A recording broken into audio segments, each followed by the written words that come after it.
soldier stands watch on a cold stone rampart as dusk settles over the northern hills, his gaze fixed on the fog gathering beyond the wall. Behind him lies Rome, an empire that had conquered nearly the entire known world. Ahead lies only mist, forest, and silence. The wall was ordered by the Emperor Hadrian in the year 122, a barrier of stone and turf stretching 73 miles from coast to coast. Rome had crushed Gaul, swallowed Egypt, marched into Persia's shadow. Yet here, at the edge of Britain, the largest army on earth chose not to conquer, but to stop. Something beyond that wall made even Roman ambition falter. Tonight, we drift toward that question. We will meet warriors marked with tattoos no Roman scribe could describe, forts abandoned without explanation, and stones carved with symbols that still resist every attempt at translation. Before we go down there, drop a comment and tell me where in the world you're listening from tonight. And if these quiet journeys help you drift off, hit subscribe. For now, settle in, because tonight we go looking for the people Rome was too afraid to conquer. There was a man who believed the whole island could be his, and for a while it seemed as though he might be right. His name was Gnaeus Julius Agricola, and he arrived in Britain as governor in the year 77, already a soldier who had learned this land the hard way in earlier campaigns, in earlier winters, watching how the mist came down off the hills and swallowed whole columns of men. Watching, too, how easily confidence curdled into disaster the moment a commander stopped listening to the ground itself. He was methodical. He was patient. He did not rush the way ambitious men so often do, because he understood something the emperors back in Rome perhaps never quite grasped, that Britain beyond the lowlands was not a country to be conquered in a single season, but a puzzle of glens and ridgelines that had to be worked year by year like a slow tide creeping up ashore. Through the late 70s and into the following decade, he pushed his legions northward, past the fertile river valleys, past the last familiar villas and grain stores, into a landscape that grew wilder with every mile, the trees thicker, the light dimmer, the paths less certain beneath the boot. Each summer he advanced. Each winter he consolidated. He surveyed the coastline as he went, sending a fleet north alongside the marching columns so that ships and soldiers moved together, mapping the shape of an island Rome had never fully understood. Discovering, some say for the first time, that Britain was in fact an island at all, its northern edges curling away into cold water rather than continuing on into some unknown further landmass. This was conquest as bureaucracy, as much as conquest as violence. Surveyors with their instruments, scribes with their lists, engineers measuring gradients for roads that would, in theory, one day connect this raw new territory to the settled south. And somewhere in the north, watching all of this unfold, a confederation of tribes was gathering, quietly, patiently, in a way that should perhaps have worried him more than it did. Picture the war machine itself, because it was a machine, built from tens of thousands of individual exhausted men who nonetheless moved as one enormous breathing organism. Engineers went first, cutting paths through bracken and stone. Behind them came the infantry in their long columns, sweating under packs of iron and leather, even in the cold northern air. And behind them, the baggage trains, the mules, the carts groaning with grain and nails, and the great felled timbers needed to build a camp before nightfall. And build they did. Every single evening, wherever the army happened to stop, thousands of men would dig a ditch and raise a rampart and pitch identical rows of leather tents, an entire temporary town summoned out of nothing in the space of a few hours, and then abandoned again at dawn. You can still find the ghosts of these camps today, scattered across Scotland like a trail of stone breadcrumbs. Rectangular scars in the earth, visible from the air, each one marking a single night that a Roman army spent in a place it did not belong. Imagine the strangeness of it from the other side. Imagine standing on a ridge above one of those glens, watching torchlight spread out below you in perfect, disciplined rows, and understanding that whatever this was, it had never stopped before. Not for mountains, not for rivers, not for anyone. Imagine, too, the sound of it drifting up through the dark. Hammers on stakes, the low murmur of 1,000 conversations in a language you had never heard, the clatter of a mule train settling for the night. And beneath all of it, the particular stillness of a northern valley that had, until that season, never known a noise so vast or so foreign settle over it before.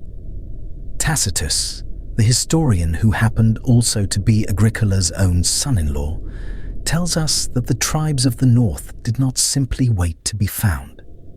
They gathered, he says, in numbers greater than had ever been seen in that country before, drawn together under a single leader whose name has come down to us as Calgacus, a name some now doubt was ever real, though the words attributed to him have outlived every doubt about who spoke them. Before the battle, in Tacitus's account, Calgacus is said to have looked out at his assembled warriors and called the Romans robbers of the world, men who, having exhausted the land by their universal plunder, now ransacked even the sea.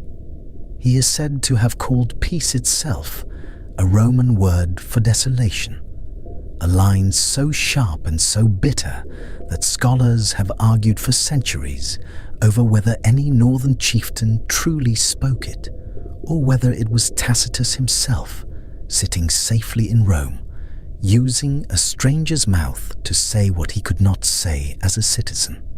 Either way, the words survive where the man perhaps does not, and that alone tells you something about how thin the boundary is, in this story, between what was recorded and what was invented to sound like truth. 30,000 warriors is the figure Tacitus gives for the army Calgacus led that day, drawn from tribes who might otherwise have fought each other over grazing land or old grievances, now standing shoulder to shoulder against something that made those older quarrels seem suddenly very small.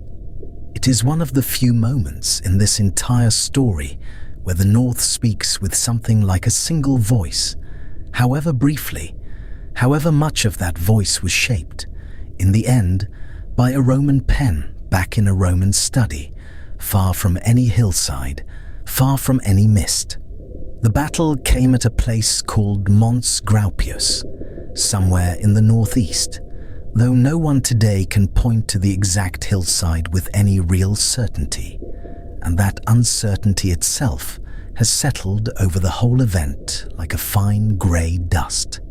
Tacitus describes tens of thousands of northern warriors arrayed on rising ground, chariots rattling along the flat plain before them, the Roman auxiliaries advancing steadily uphill while the legions themselves waited in reserve, held back, almost as if their commander already suspected the outcome would not require them. What followed, in the telling we have inherited, was not a battle so much as a collapse. The northern lines broken, driven back into woods that had promised shelter, and instead became a trap, the fighting spilling into dusk, into darkness, until, Tacitus claims, some 10,000 of the northern warriors lay dead against a mere few hundred on the Roman side, It reads, on the page, like the tidiest kind of Roman triumph, the sort of number that flatters the winner a little too neatly to be trusted completely. And yet, here is where the story stops behaving the way conquest stories are supposed to behave. If the victory truly was as total as Tacitus describes, if an entire confederation of northern tribes was broken in a single afternoon on a hillside somewhere beneath a darkening sky, you would expect what always follows a victory of that size. Forts, roads, settlers, tax collectors, the slow grinding machinery of occupation settling permanently over newly won ground. None of that happened. Agricola was recalled to Rome not long afterward, and the legions that had marched so far, so patiently, through so many hard-won summers, simply withdrew, folding back south the way a tide folds back from a shore it had only just reached. The forts they had built in the furthest north were abandoned within a handful of years. The land Agricola had bled for was left to the mist and the heather, unclaimed, unheld, as though the whole campaign had been a question the empire asked, and then, quietly, decided it did not want answered after all. Even the number of years matters here, quietly.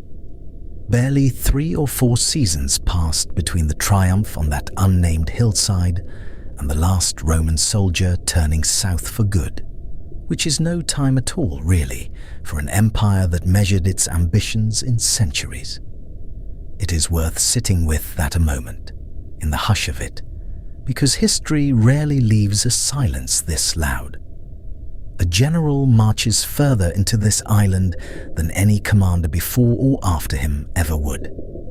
A battle is fought, and by every written account, decisively won. And still, within a generation, the border of the empire creeps backward, first to a line of forts, later to a wall of turf and stone, built to mark not a beginning, but an ending. The furthest reach of ambition, drawn in the ground like a tide mark left by water that has already gone out.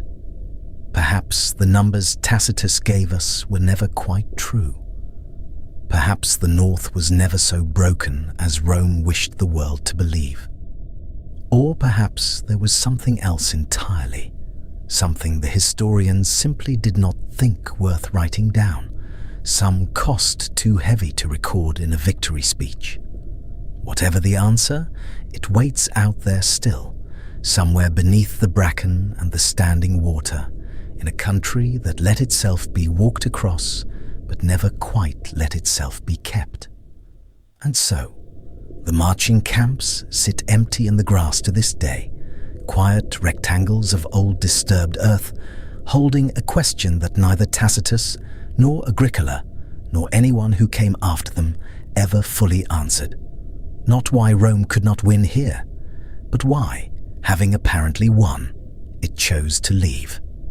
The Romans had a word for the tribes beyond the wall, and it was not a name so much as a description. Picti, the painted ones.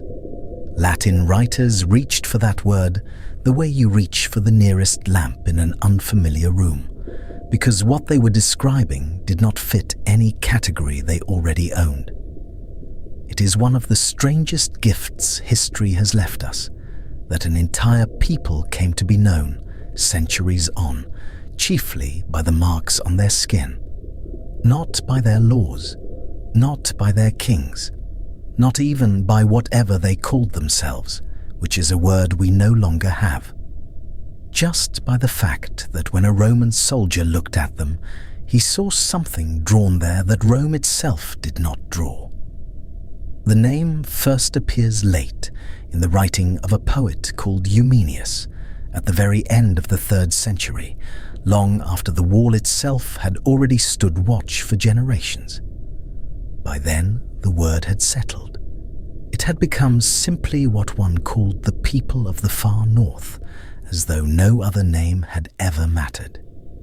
Think about what that means for a moment.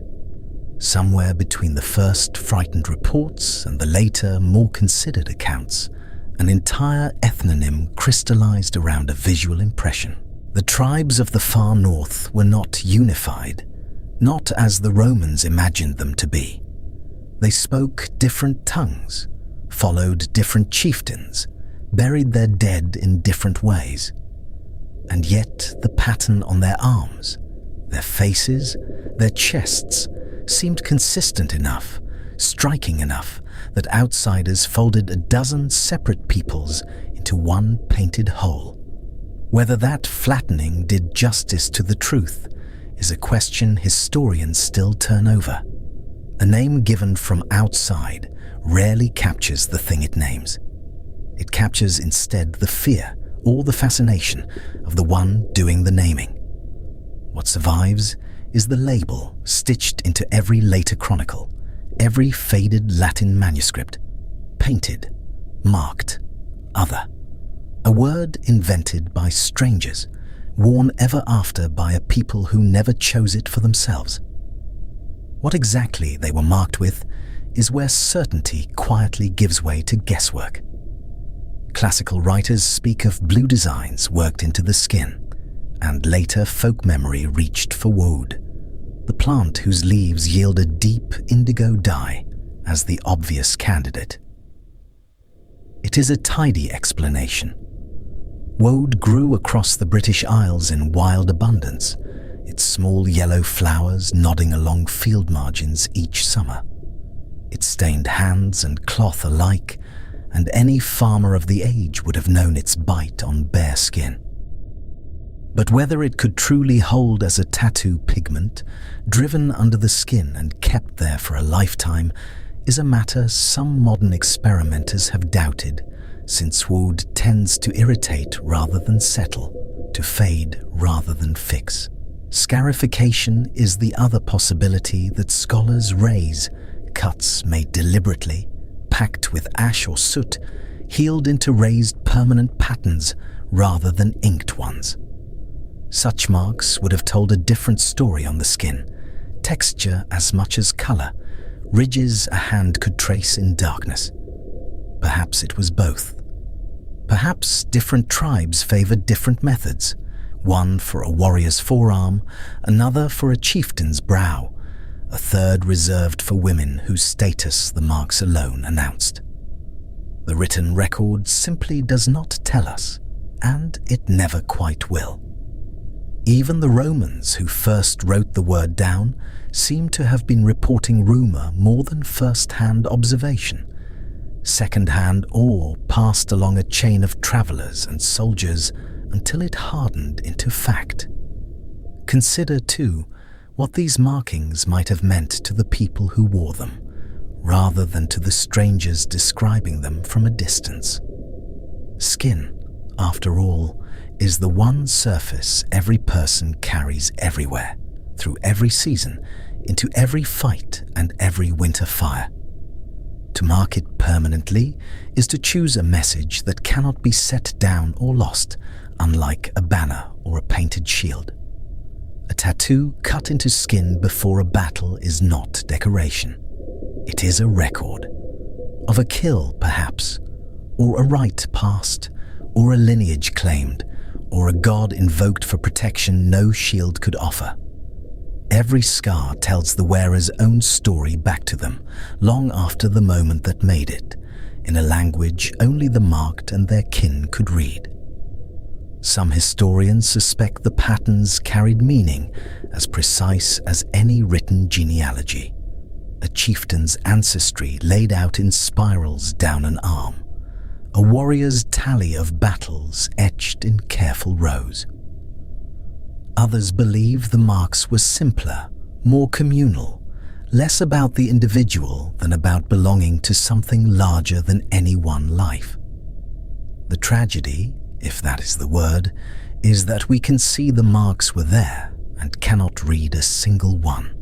The language of that skin, the grammar of loops and lines and dots the Picts wore into battle, has gone as completely as their spoken tongue. We are left standing outside a private conversation, aware that it happened, unable to follow a word of it, catching only the shape of the voices and none of the meaning. Now picture the other side of that encounter, the disciplined soldier standing in his ordered line, trained for enemies who looked, in the main, like Romans looked, who fought in familiar shapes with familiar weapons. The legions had faced Gauls before, and Germans, peoples with their own customs, their own terrors, and had learned over centuries how to file each of them into a known kind of enemy. But something about the appearance of the northern tribes seems to have unsettled even hardened men in a particular way. It was not simply that the Picts fought fiercely, though they did.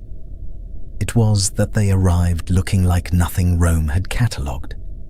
Skin worked into pattern, bodies presented as something between man and symbol, warriors who had turned themselves, quite deliberately, into an image meant to be seen and feared before a single blow landed.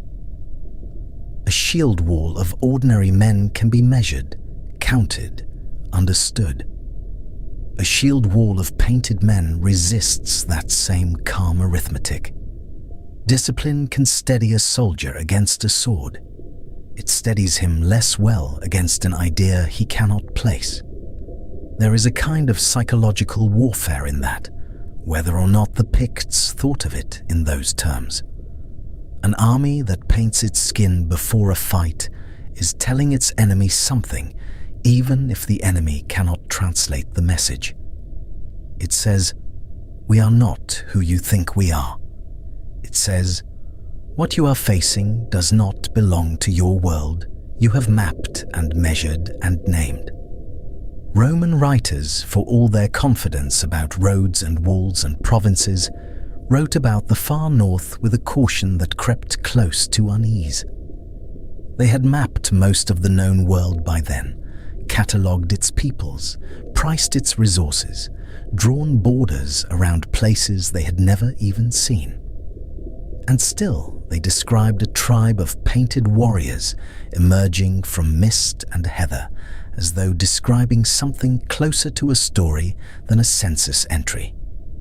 That gap between the empire's usual clinical certainty and its odd hesitancy here is itself a kind of evidence. Something about the encounter did not sit easily, and something of that unease survived every retelling that followed. And yet, for all that the name has endured for 2,000 years, the proof of the thing itself has almost entirely vanished. Bodies do not usually survive from this period in a state where skin markings could still be read, and where bog conditions have occasionally preserved flesh from other parts of Britain in startling detail. The North has yielded little of that particular kind. No tattooed Pictish arm has ever been lifted, intact, from the earth. No inked pattern has been matched with certainty to a real body. What we have instead is a chain of report and rumor, Roman authors describing a practice, later Britons half remembering it, medieval writers repeating a word whose original meaning had already begun to blur by the time they set it down. Some scholars now wonder whether Picti was ever a precise description at all, or whether it hardened over generations of retelling into something closer to legend wearing the clothes of ethnography. The image outlived the evidence. It nearly always does. Perhaps that is the truest thing left to say about it. A whole people reduced by distance and time to a single visual rumor, a smudge of blue remembered long after the bodies that wore it had returned to the soil. This is, in its way, one of the gentler mysteries this story will carry forward. Not a vanished city, not a buried horde, but something smaller and stranger. A people remembered by a mark we cannot see, made with a method we cannot confirm, meaning something we cannot recover. Their faces are gone. Their voices are gone. Even the exact shade of blue, if it was blue at all, is closer to inference than fact.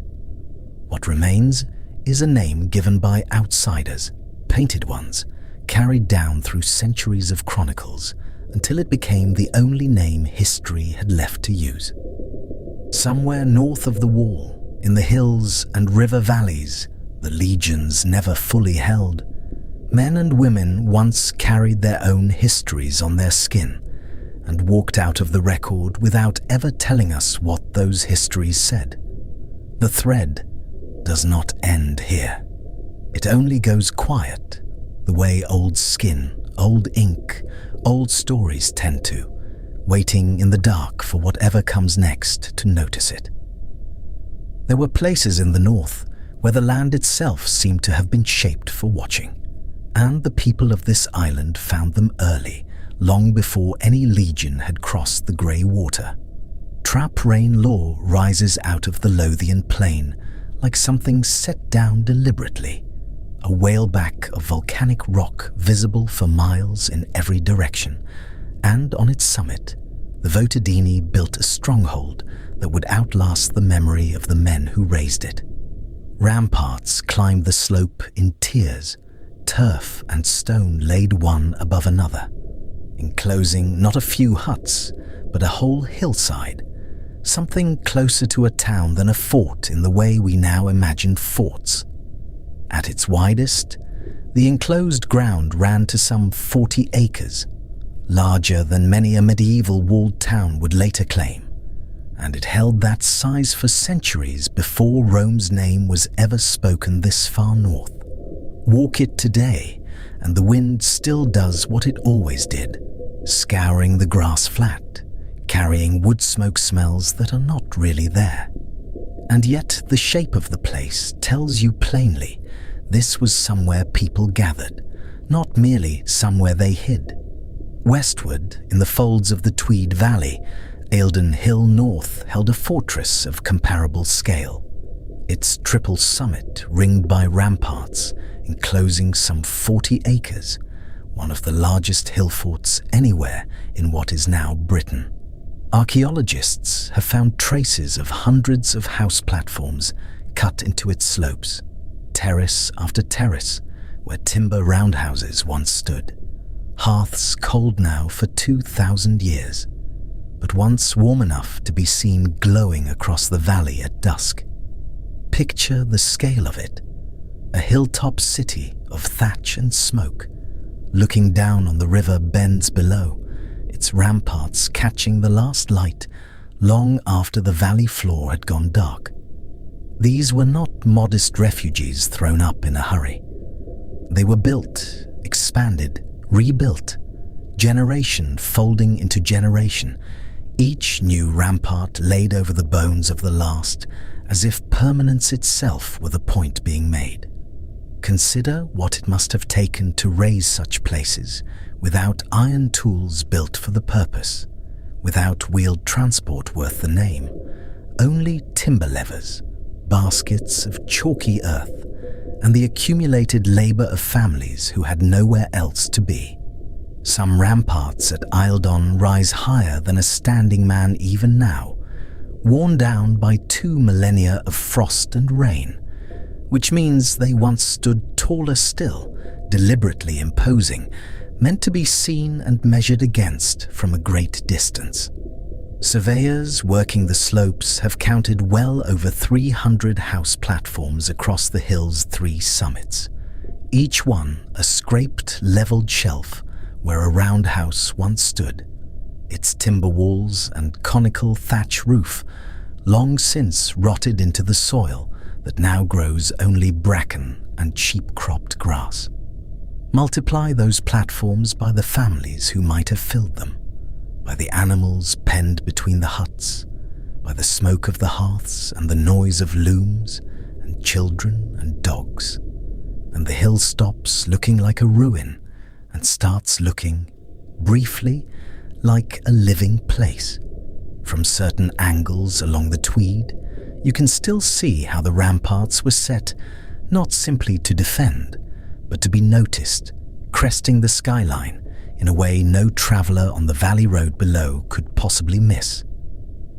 And still, the question that keeps historians circling back, decade after decade, is a simple one nobody can fully answer.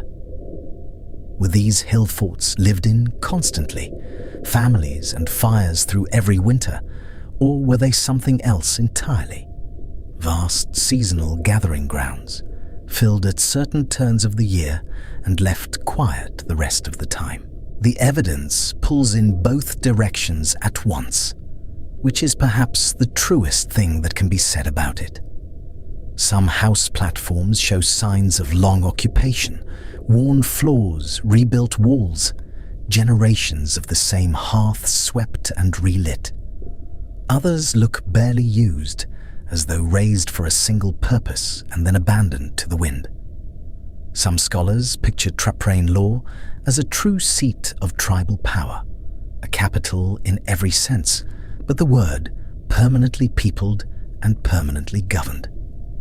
Others see it as something closer to a great fairground on a hill, filling twice a year with traders, kin groups, marriages being arranged, disputes being settled, cattle changing hands under some agreed truce of season and custom.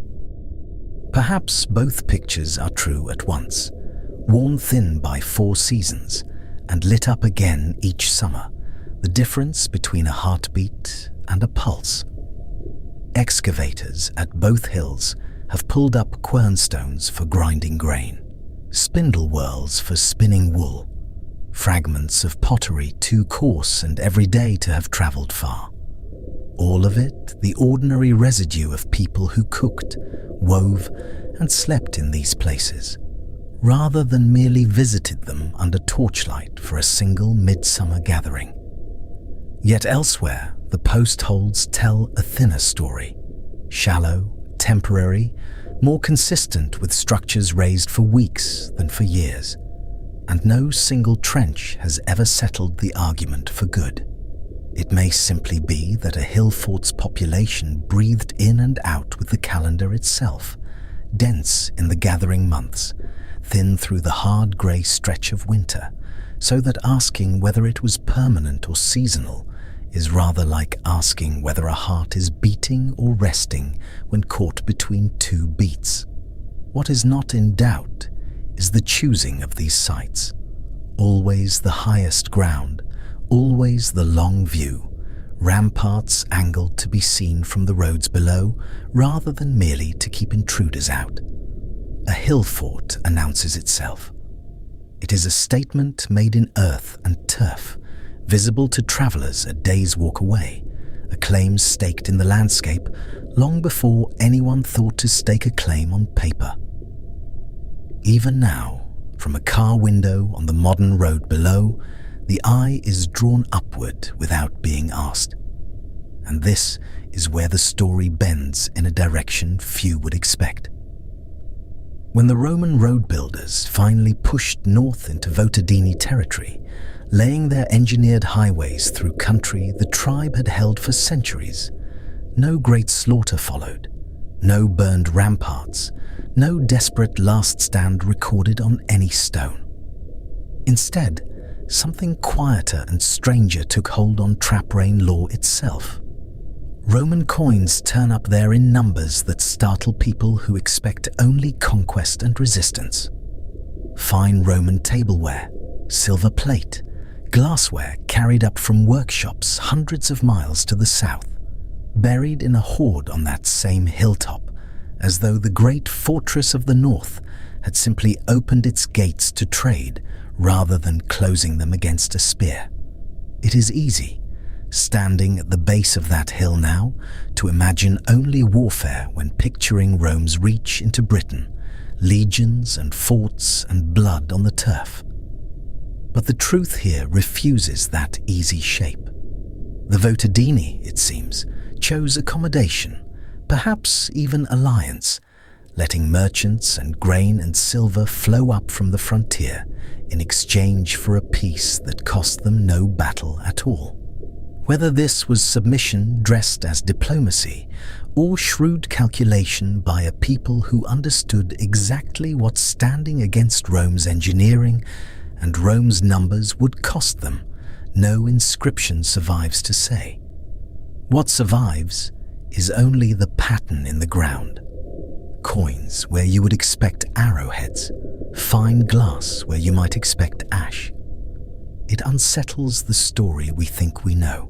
We are used to imagining the frontier as a hard line, Roman order on one side and defiant tribes on the other. But Traprain law suggests something far more tangled, a border that was porous in both directions, where goods and ideas crossed long before soldiers ever needed to. Trade routes ran up through the Lothians even as forts rose along the wall being planned to the south, and the same hill fort that had stood defiant against nobody in particular for 4 centuries seems, in its final Roman era phase, to have grown almost cosmopolitan, wealthy on commerce rather than conquest. And yet, and here the thread must be left loose rather than tied off, because the evidence itself refuses to close it. This easy accommodation was not universal. Travel further north, past the line the road builders eventually stopped extending, and the hill forts tell a different story, one of resistance rather than trade, of walls built not to welcome merchants, but to watch for soldiers. Something changes in the landscape somewhere between the Tweed and the Highland edge, a shift in temperament as much as in terrain, though no one has ever drawn the boundary with any certainty. Fewer coin hoards turn up in those northern hills, fewer traces of Roman glass, fewer scraps of imported pottery, as if the same roads that carried silver plate up to Traprain simply stopped mattering to the people further on, or were never welcomed in the first place. Some of those northern forts show burn layers instead, scorched ramparts, hurried rebuilding, the unmistakable signature of conflict rather than commerce. Was it distance from Rome's supply lines that made the difference? The sheer cost of controlling ground so far from any port? Was it something in the character of the tribes themselves, the Votadini more inclined to bargain, others further north, more inclined to bar the gate? The stones do not say, and perhaps they never will.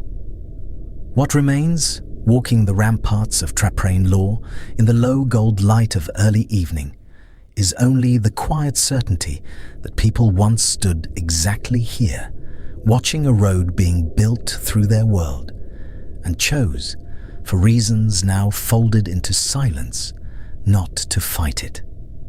There is a shape rising out of the northern mist that Rome never quite learned to name, and that alone should tell you something. Along the coasts of Scotland's far north, and scattered thickest across Orkney and Shetland, stand towers of dry stone, built without a scrap of mortar, without a single Roman engineer to guide the hand that raised them, and without any twin anywhere else the empire ever marched through. They are called brochs now, a word borrowed later from Old Norse, because the people who built them left behind no name of their own, only the stone.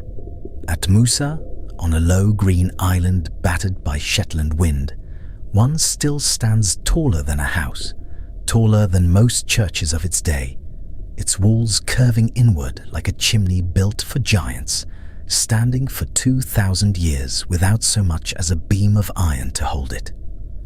Picture the builders working stone against stone, each block chosen and turned and set by hand. No cement, no clamp, only weight and patience, and an understanding of balance that modern masons still travel north to study.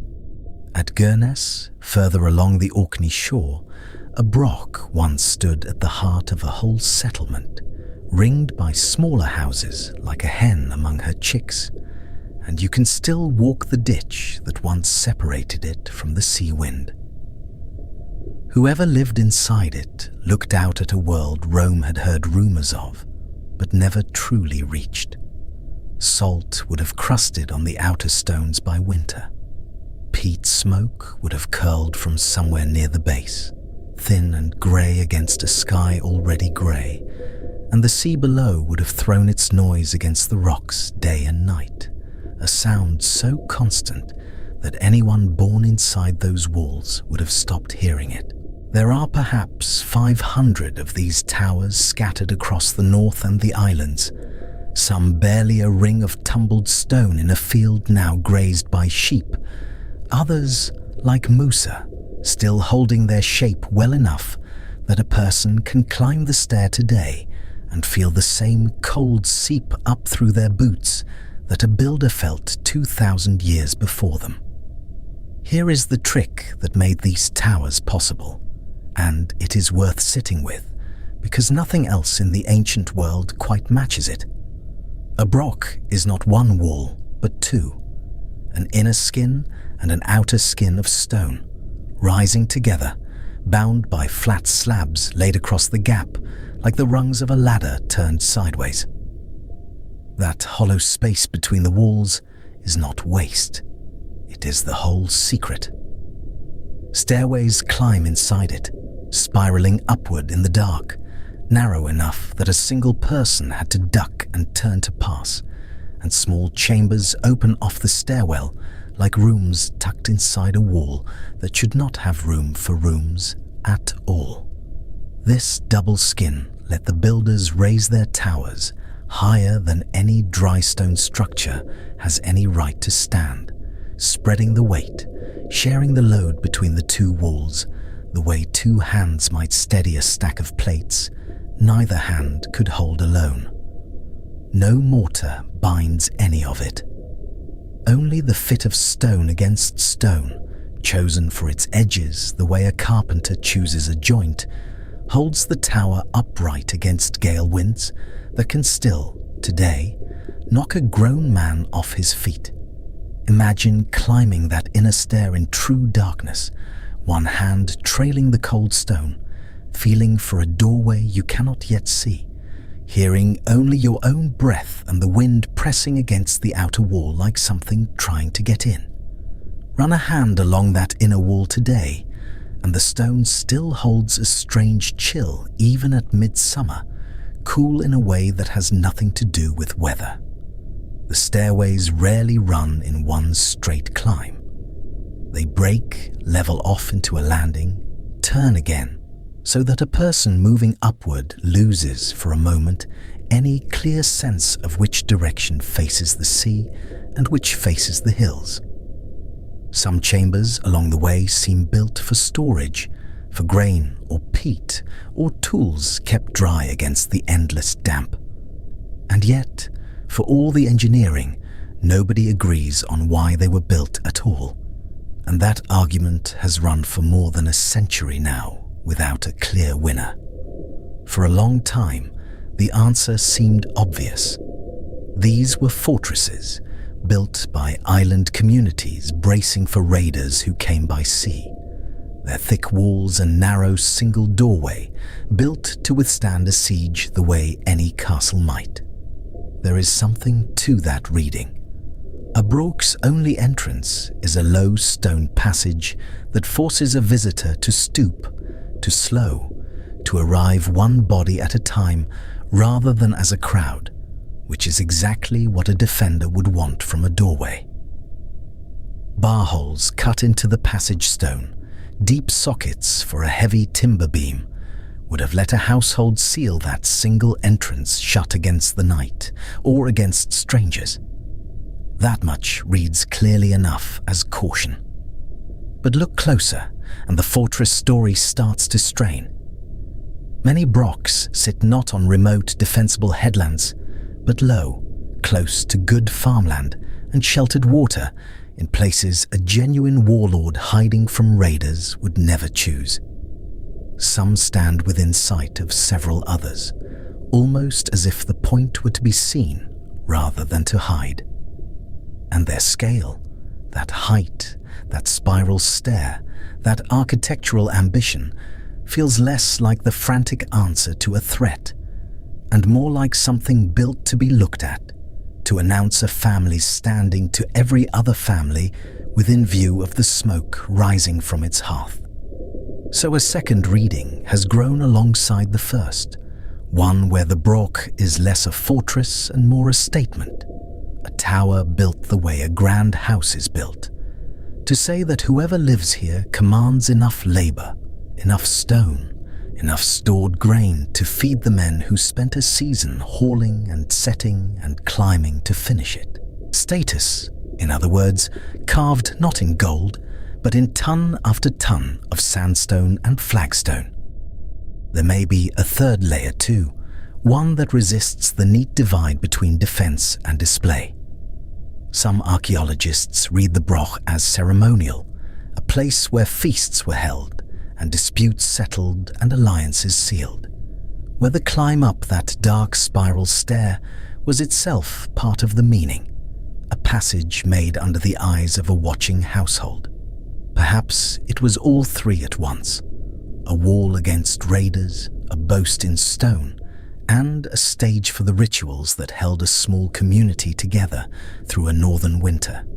Excavators at several sites have found fine imported pottery inside broch walls, glass beads, decorated bone pins, objects that would have travelled a long way to end up on a shelf inside a stone tower on a wind-scoured island.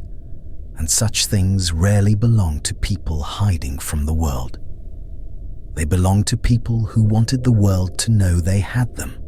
The people who built these towers left no writing to settle the question, only the towers themselves, patient and circular and unhelpfully silent, and the scattered objects left behind inside them, each one a fragment of an answer that never quite completes itself.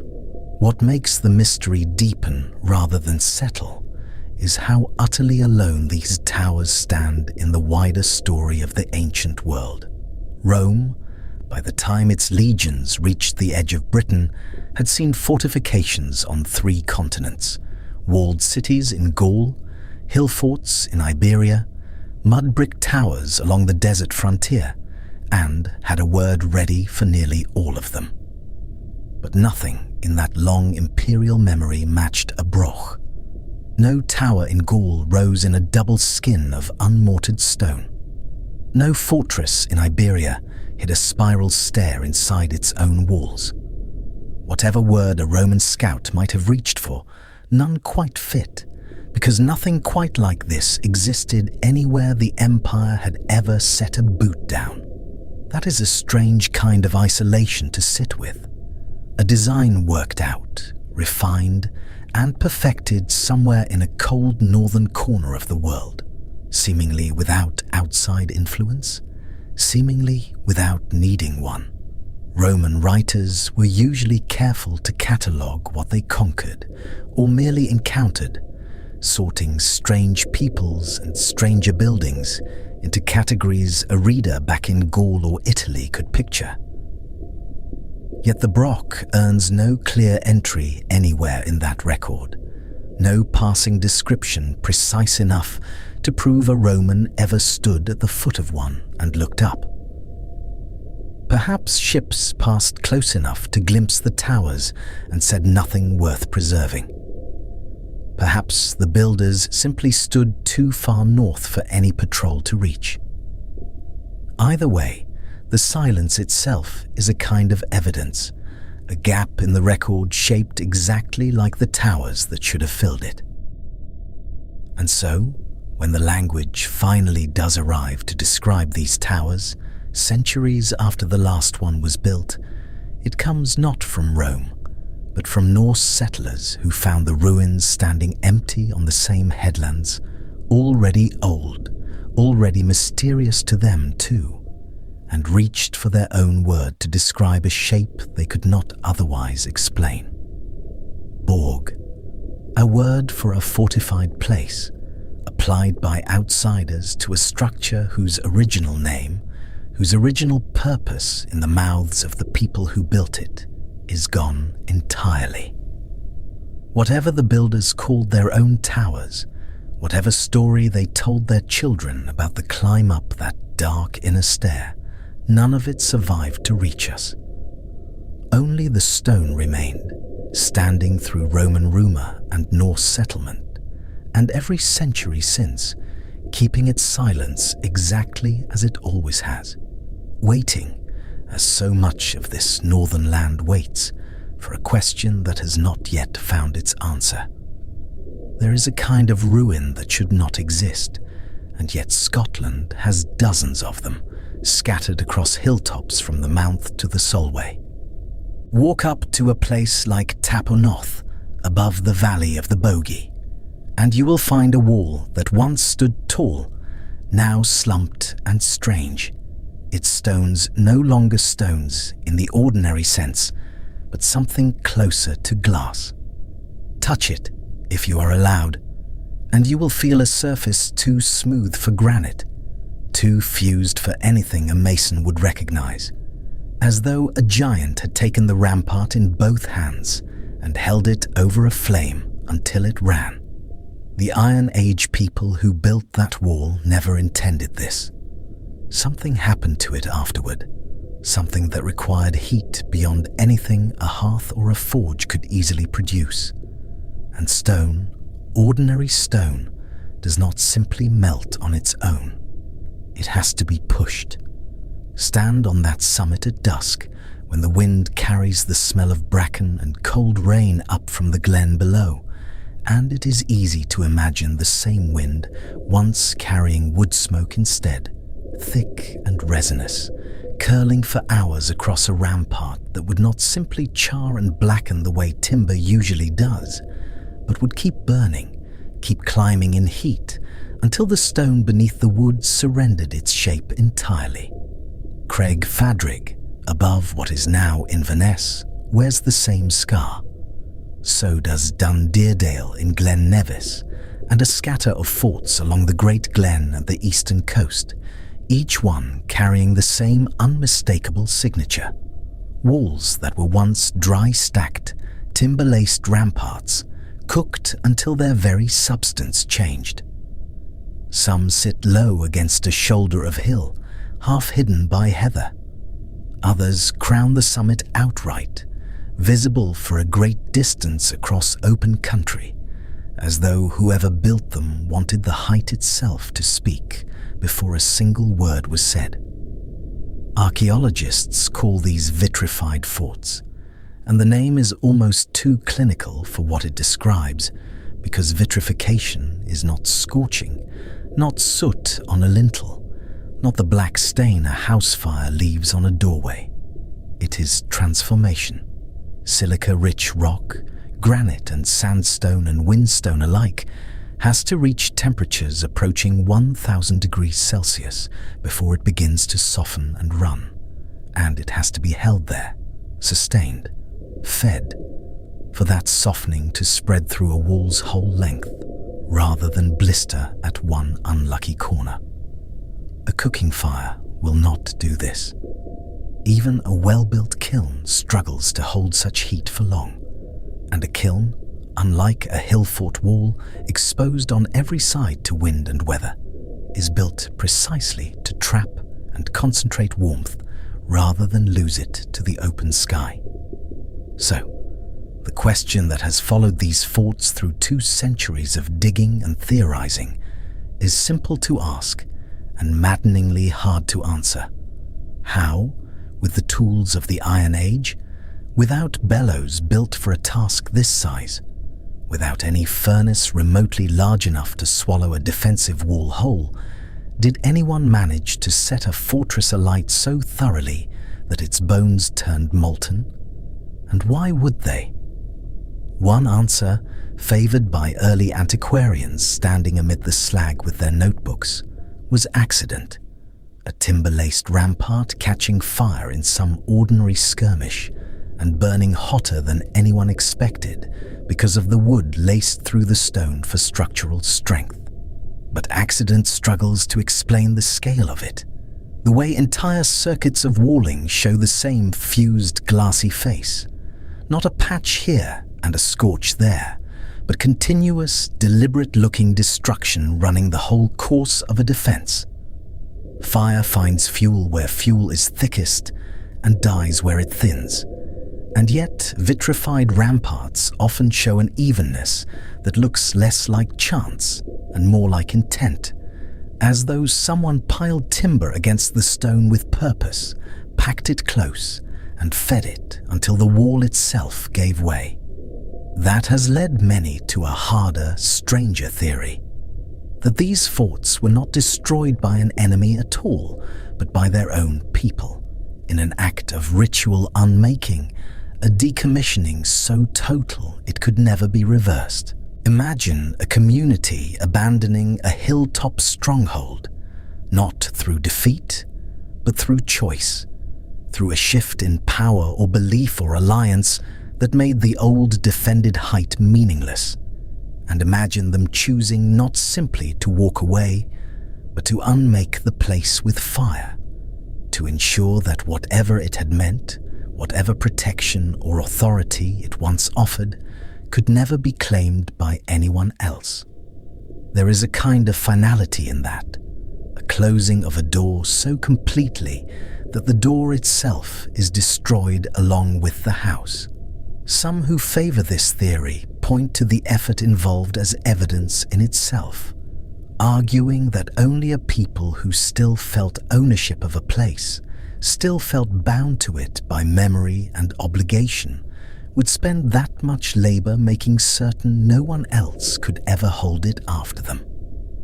A stranger burning down a fortress has no reason to linger for the days such a fire would take.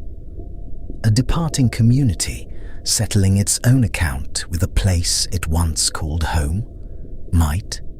Other archaeologists lean the opposite way, toward conquest, toward victors who took a rival's fortress, and rather than occupying it, chose to erase it, piling captured timber, captured grain stores perhaps, against the stone and setting the whole hoard alight as both punishment and proclamation, a message written in slag that could be read from the valley below for a generation.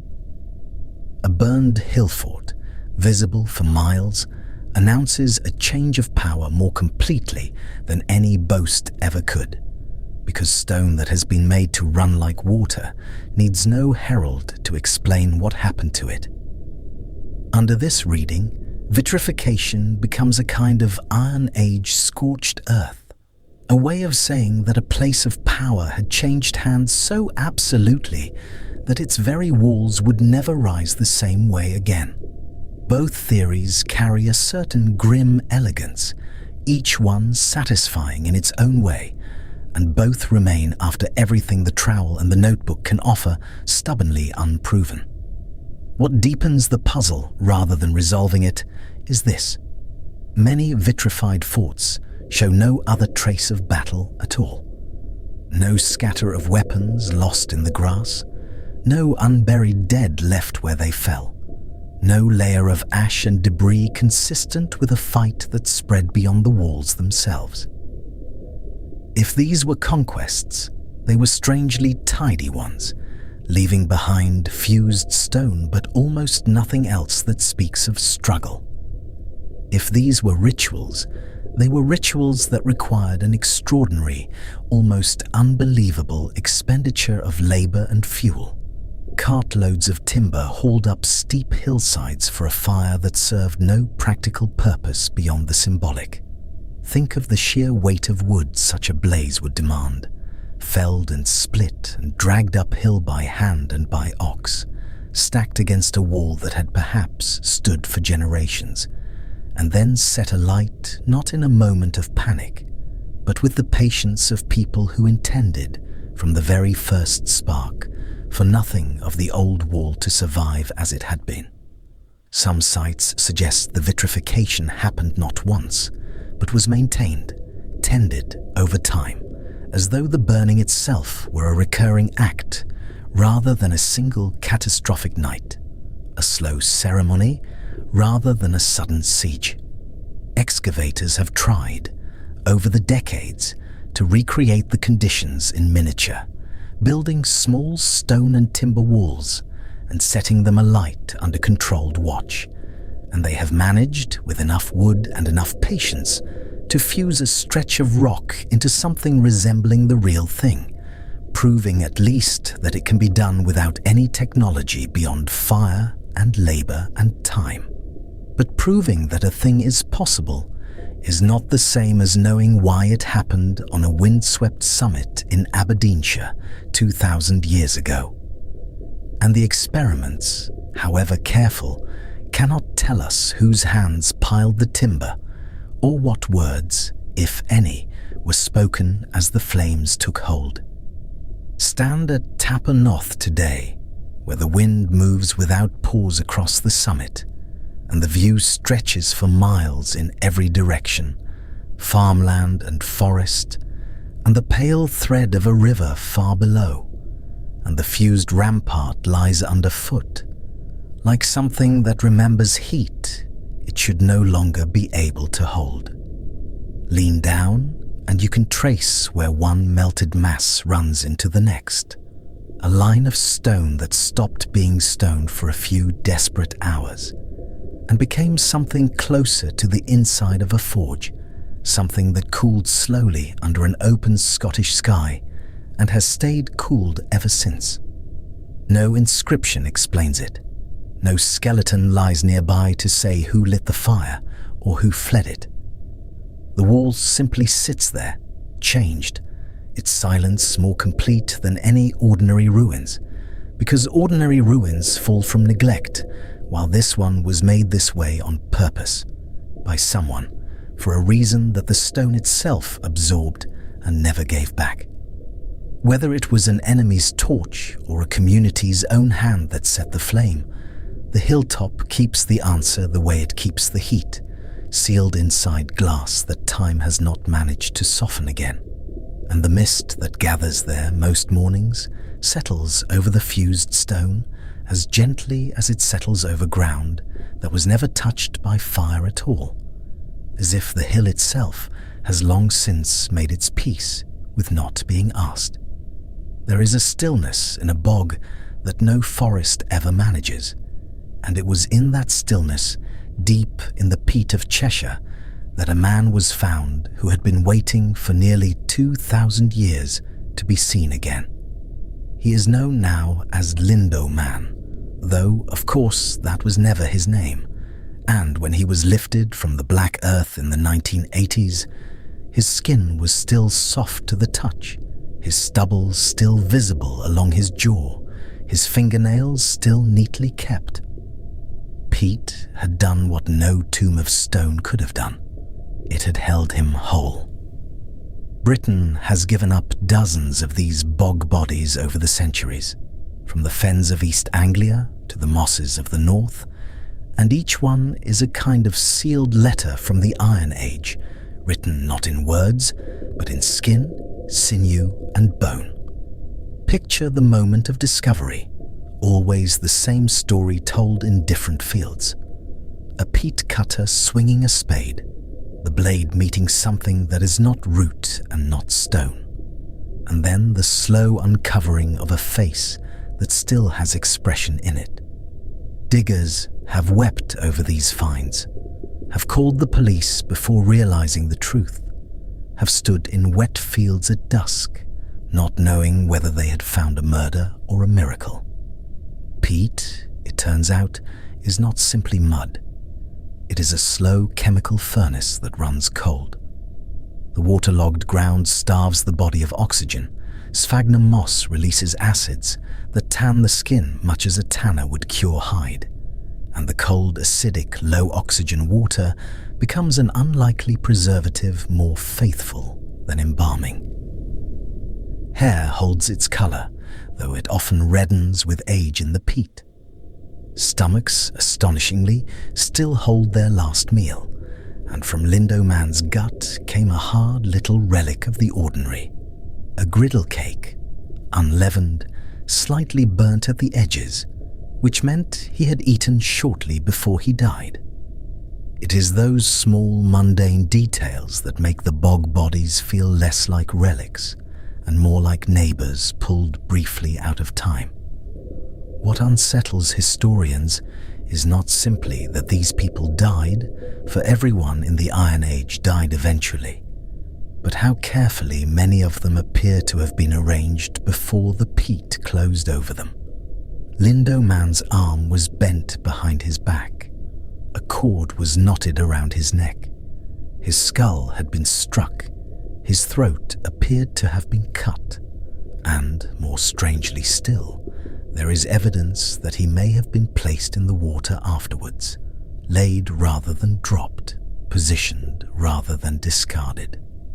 Archaeologists call this the triple death, and they have argued for decades over what it means, whether it points to ritual, to punishment, to something closer to sacrifice than to any ordinary killing. Other bog bodies show the same careful hand, limbs bound at wrist and ankle, cloaks folded and weighted down beside the body, as if someone wanted the fabric to stay exactly where it had been placed. Wooden stakes driven through a body to pin it into the peat, not to torture the living, but, it seems, to keep something from rising. None of this reads as chaos. It reads as procedure, as though there were rules that the living followed with the same seriousness they might have given to raising a hillfort wall or setting a stone circle in its place. Sacrifice is a heavy word, and historians reach for it carefully because the evidence resists a single clean story. What is clear is that bogs themselves were not thought of as waste ground by the people of Iron Age Britain, not as the useless, boggy margins we might picture now. A bog was a boundary place, neither solid land nor open water, and boundary places across so much of the ancient world were treated as thin, as places where ordinary rules loosened, where offerings might cross more easily from the world of the living into whatever lay beyond it. Some of the bog bodies date from times of visible stress on the land, and archaeologists have wondered whether failed harvests, hard winters, or the turning of a season that refused to turn on time might have called for a gift heavy enough to matter. A person, chosen with unbearable deliberation, given to the water so that the fields might recover, or the sun might return, or whatever unseen order governed the year might be persuaded back into balance. It is not a comfortable thought, and this retelling does not need to dwell on the manner of death to feel its weight. It is enough to say that someone was chosen, and that the choosing itself seems to have mattered as much as the giving. Not every bog body fits that pattern. Some show signs of ordinary accident, a traveller lost on a path that gave way beneath him, swallowed by ground that looked solid until it wasn't. Some carry marks of disease, ailments that would have made a person stand out among the healthy. A limp, a growth, a difference that later ages sometimes read as a mark of the sacred rather than the unlucky. What ties even these gentler cases to the rest is the strange intimacy the bog affords, an intimacy no cairn or barrow allows. We can see the lines on Lindow Man's palms. We can see the last thing he ate. We can, in bodies found elsewhere in Britain and across the marshes of northern Europe, see fingerprints, see the calluses of particular kinds of work, see the exact cut of hair that a barber once shaped along a living scalp. Nowhere else in the archaeology of this island does the ordinary texture of a single life survive with such tenderness. Stone circles tell us about labour and belief in the aggregate, about communities moving together towards some shared understanding of the sky. Hillforts and brochs tell us about defence, about status, about the shape of a household writ large in timber and stone. The bog bodies tell us something else again, that somewhere beneath the great communal structures, there were also intensely personal moments. A single body, a single set of hands doing the binding, a single mind deciding that this act, on this night, in this water, was necessary. Consider, too, how selective the peat has been, preserving flesh while dissolving the very bones that a churchyard would keep and a bog would not. The acids that tan skins so beautifully are the same acids that eat away at calcium, so that many bog bodies arrive to us soft-fleshed, but strangely boneless, a skull sometimes crushed flat under the weight of centuries, ribs sometimes folded like paper left out in rain. It is an odd inversion of what we expect from the dead, skin outlasting skeleton, and it means each recovery is handled with an almost unbearable care. Archaeologists working with brushes and cold water rather than trowels, aware that a single careless movement can undo 2,000 years of accidental grace. Worsley Man, found not far from Manchester, kept a length of cord still knotted at his throat, and the mark of a blow above one ear, echoes of the same triple pattern seen at Lindow, as though whoever prepared these bodies were following something closer to a script than to impulse. Elsewhere in the fens and mosses of England, isolated hands, isolated feet, single skulls turn up without the rest of the body ever being found, offerings perhaps made piece by piece over years rather than all at once. The seasonal theory keeps returning because the evidence, thin as it is, keeps pointing toward it. Grain remains beside some deposits, pollen in the same peat layers suggesting early spring, when the old harvest was thinnest and the new one not yet promised, when a farming community had no better hedge against failure than a gift heavy enough to matter. Whether the chosen were volunteers, elevated by the honour of it, or unfortunates chosen by lot, is a question the peat itself declines to answer. What the bogs do offer, generously and without apparent design, is proximity. A visitor standing before Lindow Man in a quiet museum case is standing closer to an actual Iron Age life than almost any other kind of encounter Britain has to offer. Closer than a hill-fort rampart, closer than a carved stone whose meaning has worn away with its edges. The half-open eyes, the closely trimmed beard, the neat manicure that suggests a man who did not labour with his hands in the way a common farmer might have, all of it argues for someone chosen with some deliberateness, perhaps precisely because of who he already was, rather than despite it. Rome, when it came, brought its historians and its careful, condescending accounts of the tribes it fought, and yet nothing in the Roman record captures what a length of peat has kept safe without a single word of explanation. The legions could describe a battle. They could not have told you what a griddle cake in a dead man's stomach meant to the people who put it there, could not have translated the logic behind a folded cloak or a doubled cord, could not have entered the quiet, watery reasoning of a world that trusted bogs to carry its most serious gifts. That is the thread worth carrying forward from here, out of the wet ground and back toward the hills. A spiritual landscape older and stranger than anything a conquering army thought to ask about. One that placed as much faith in a marsh at dusk as it did in a fortress on a hilltop, and left both waiting quietly, each in its own way, for someone patient enough to listen. Long before any Romans set foot on British chalk, before Agricola's legions climbed toward Mons Graupius, before the painted warriors of Caledonia ever raised a blade, someone in the far north had already dragged stone across open ground and set it upright against the sky. On Orkney, on a narrow neck of land between two lochs, The ring of Brodgar stands in a wide grassed hollow, its stones grey and lichened and worn soft at the edges like old teeth.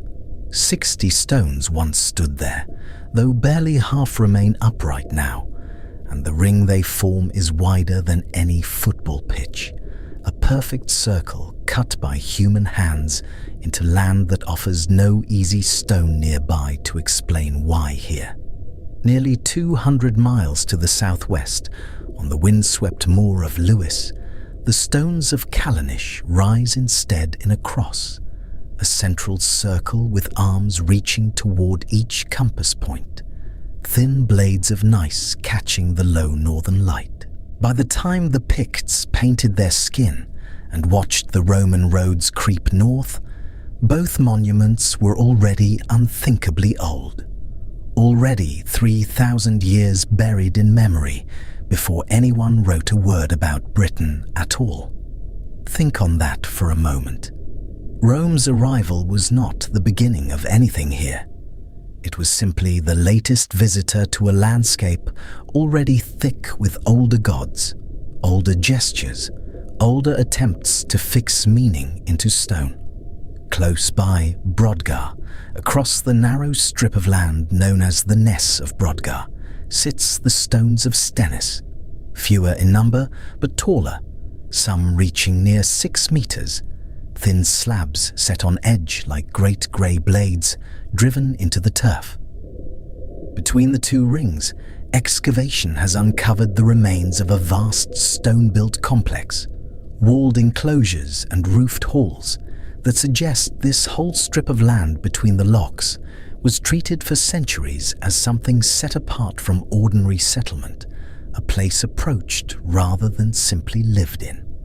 Touch one of these stones in winter, and the cold seems to come from somewhere deeper than the air around it, as though the rock still remembers the ice that shaped this land long before anyone thought to raise a single upright slab against the sky.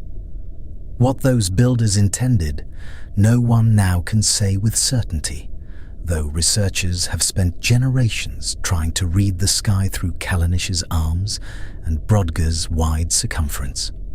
Some have argued the central avenue at Callanish aligns with the southern moonrise at its most extreme swing, a cycle that repeats only once every 18 years and 11 days, and that on such a night, the moon seems to walk along the hilltop, known locally as the Sleeping Beauty, before rising between the stones, like a held breath finally released.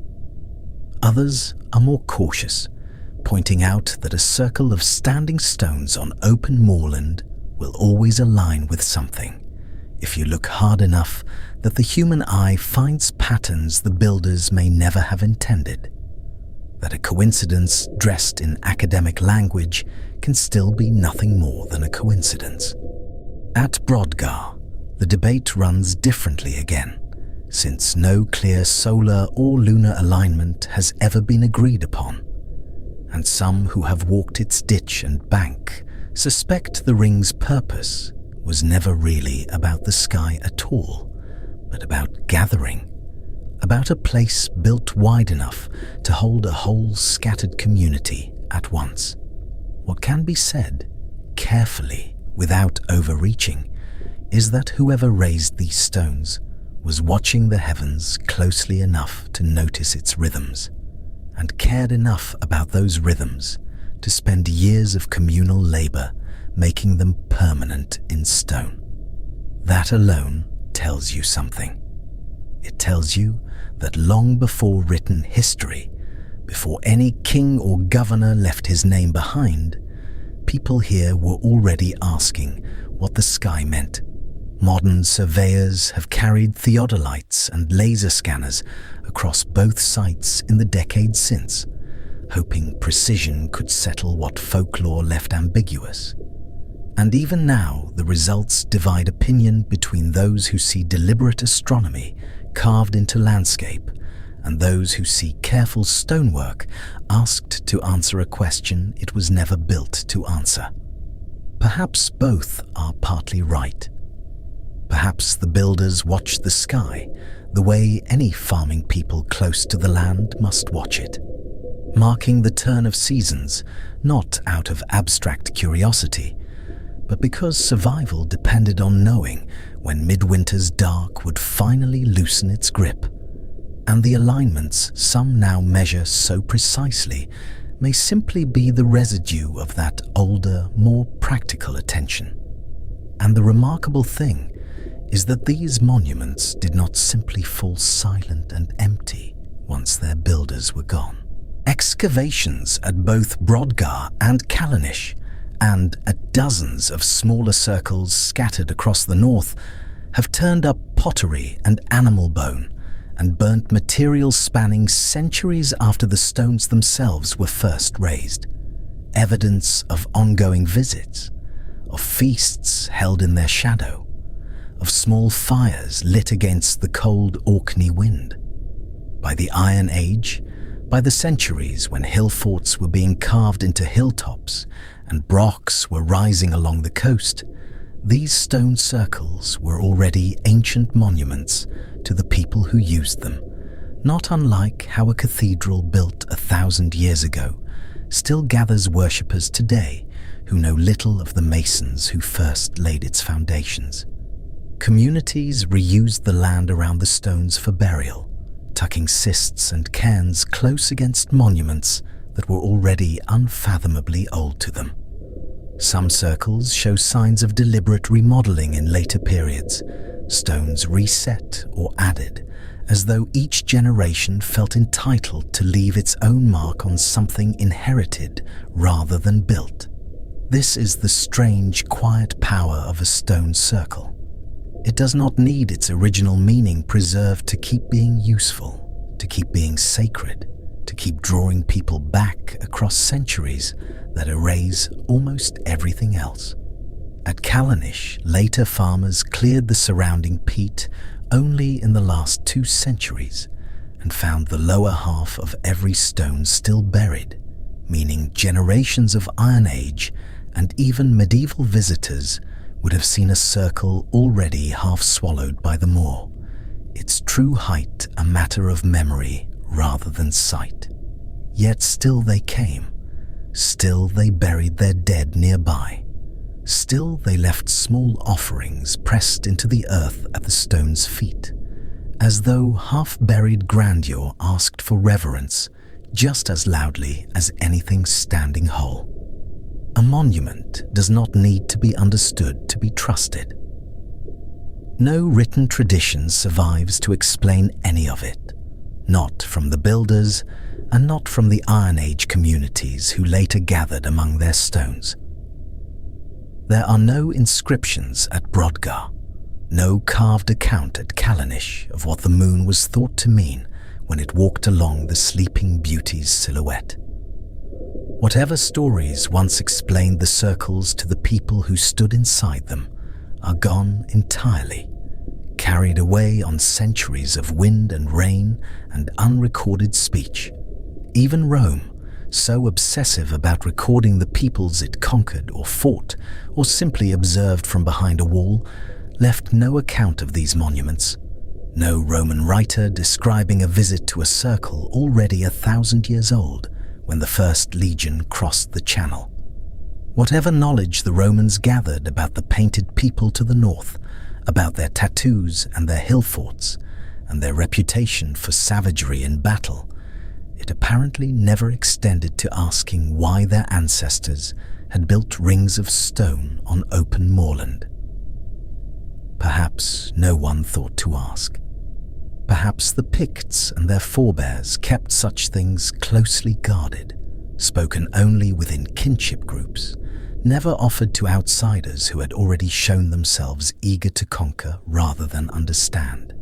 Even the names we use now are borrowed and late, Norse words layered over whatever the stones were once called by the hands that raised them. Brodgar itself descending from an Old Norse phrase for a bridge farm, a practical, unremarkable label stitched onto something. The Vikings who settled Orkney found already ancient and already unexplained. Names change. Languages arrive and vanish and arrive again. The stones simply stay, indifferent to whichever tongue happens to be spoken around them in a given century. So the circles remain, mute and patient, holding whatever meaning was poured into them by hands now 3, 4, 5,000 years turned to dust. Stand inside Brodgar today, and the wind off the loch still moves through the gaps between stones exactly as it must have moved when the ring was new, carrying the same cold, peat-scented air that has crossed these moors since before Egypt raised its pyramids. Walk the avenue at Callanish, and the same low Arctic light that once caught on painted skin and talked gold still catches now on lichen and moss, indifferent to which century watches it fall. There is something almost unbearably calm in recognizing that the North was already ancient to itself, already carrying centuries of forgotten purpose, long before Rome ever sent word north of a wall worth building, long before any general dreamed of marching further than his predecessors dared. The people who painted their skin and hid in hillforts and built towers unlike any other cultures were themselves living among ruins whose builders they could not name. Deep time does not explain itself, and perhaps that is precisely why the stones endure the way they do, asking a question that outlives every answer offered to it, waiting, unhurried, for whoever comes next to stand quietly in the grass and wonder. Somewhere beneath that same northern dark, in ground too wet and airless for bone to properly decay, other traces of that ancient devotion were waiting too, pressed flat and still and unaccountably preserved. Picture the wall again, but this time as a decision rather than a discovery, because a wall does not build itself. And somewhere in Rome, around 122 years after the birth of Christ, a choice was made that would outlast the empire that made it. The emperor was Hadrian, restless, well-traveled, unusually curious about the edges of his own realm, and, unlike the men before him, uninterested in chasing new provinces across every horizon. He had come north to look at Britain with his own eyes, not to send a general in his place, and what he ordered built along the narrow neck of land between the Tyne and the Solway was not a gate. It was a statement carved in turf and stone, and it said quietly, without a single battle needing to be fought to say it, that Rome had decided where Rome would stop. There is something almost domestic in how the order survives. A biographer writing decades later records it in a single plain sentence that Hadrian was the first to build a wall, 80 miles long, to separate the Romans from the barbarians. No trumpet in that line, no boast of conquest, just an administrative fact set down the way a scribe might note a bridge repaired or a granary restocked. Empires do not usually reach for a plain sentence when they mean to announce their limits. They reach for triumphal arches, for coins struck to mark the victory. Hadrian reached instead for 80 miles of stone laid low against the weather, and that choice alone tells you this was never meant as a trophy. Consider the scale of it, because scale is where the strangeness begins. 80 Roman miles of curtain wall, stone in the east, turf in the west, before stone replaced it too, running coast to coast with a discipline that still humbles anyone who walks it today. A mile castle every mile, small gated fortlets holding a handful of soldiers, watching a road that ran behind the wall like a spine. Between each mile castle, 2 turrets, watchtowers barely large enough for 2 men and a brazier, built so that no stretch of the frontier went unseen for long. 16 larger forts sat astride or just behind the line, garrisoned by auxiliary units drawn from every corner of the empire, men who had never seen Rome and never would, standing instead on a windswept ridge in a province at the very edge of the known world. And in front of it all, a ditch, and behind it, another ditch and earthwork called the vallum, so that the wall was never one thing but a system, a corridor of control stretching the width of an island. Stand at any surviving turret and try to imagine the noise of the build itself, because for years this frontier was not quiet at all. Ox carts groaning under dressed stone, hammers ringing on 100 small sites at once, smoke rising from lime kilns along the whole line, voices carrying across a landscape that had, until then, known mostly wind and the calls of curlews. Signal stations were set along the line too, so a message could pass from one end of the frontier to the other faster than any messenger could ride it, torch to torch, beacon to beacon. Think, for a moment, about what it took simply to move the stone. Quarries cut into hillsides that still bear the scars, ashlar blocks dressed and hauled by ox cart and by hand, mortar mixed on site, lime kilns smoking somewhere along the length of the build for years on end. Legions did the work themselves, inscriptions naming the 2nd, the 6th and the 20th, carved proudly into stretches of wall, as if to say, "We were here. We built this with our own hands in a land that never stopped being cold." It is worth pausing on that detail alone, that soldiers trained for conquest spent years, instead laying stone in straight lines across bog and crag, because that fact tells you something about what this wall was actually for. Centurial stones, small carved plaques barely the size of a hand, still mark which century of which cohort finished, which stretch, a kind of quiet bookkeeping in stone. Somewhere beneath the turf near the fort at Vindolanda, ink on thin sheets of wood has survived in the wet anaerobic mud. Letters home asking for warm socks, a birthday invitation from one officer's wife to another. Ordinary lives lived out along a boundary. Most of the men who built it would never see finished. Now the debate, because historians have argued about the wall's true purpose for as long as they have studied it, and no single answer has ever fully satisfied. Was it a practical limit? A line drawn where the empire's supply chains and manpower simply ran out of road to follow, the point past which further conquest cost more than it returned. That reading has evidence behind it. Britain north of the wall was poor in the coin sense, thin in population, difficult in terrain, and expensive to hold. And an empire that measured its provinces by revenue might reasonably decide that the Scottish uplands were not worth the blood or the silver required to keep them. Or was it something else entirely? A psychological boundary as much as a military one?